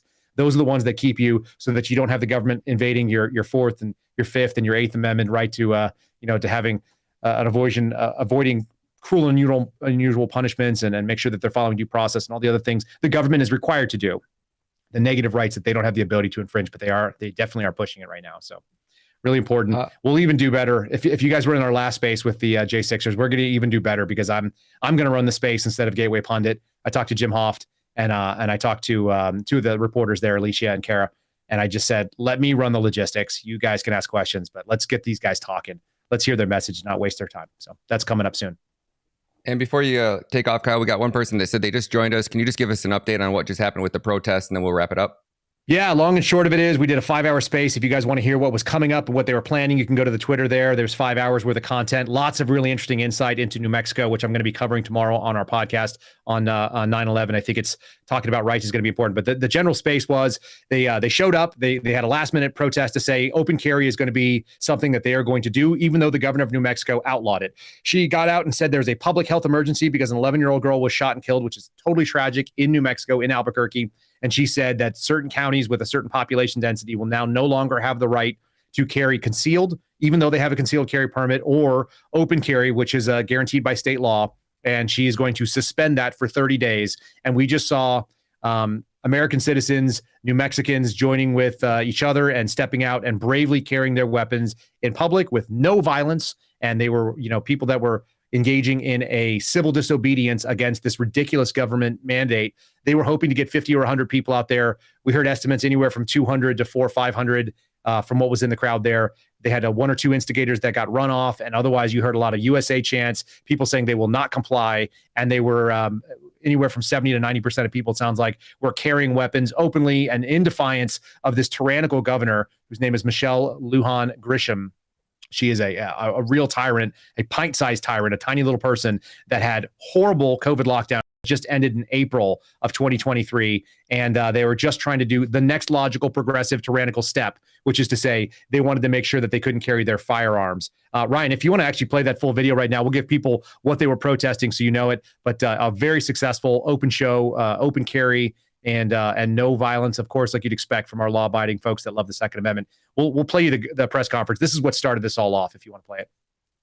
Yeah. But your point is valid. You took an oath to the Constitution. Isn't it unconstitutional to say you cannot exercise your carrying license? With one exception, and that is if there's an emergency, and I've declared an emergency for a temporary amount of time, I can invoke additional powers. No constitutional right, in my view, including my oath, is intended to be absolute. There are restrictions on free speech. There are restrictions on my freedoms. In this emergency, this 11-year-old and all these parents who have lost all these children, they deserve my attention to have the debate about whether or not in an emergency we can create a safer environment. Because what about their constitutional rights? I took an oath to uphold those too. And if we ignore this growing problem without being bold, I've said to every other New Mexican, your rights are subrogated to theirs. And they are not, in my view.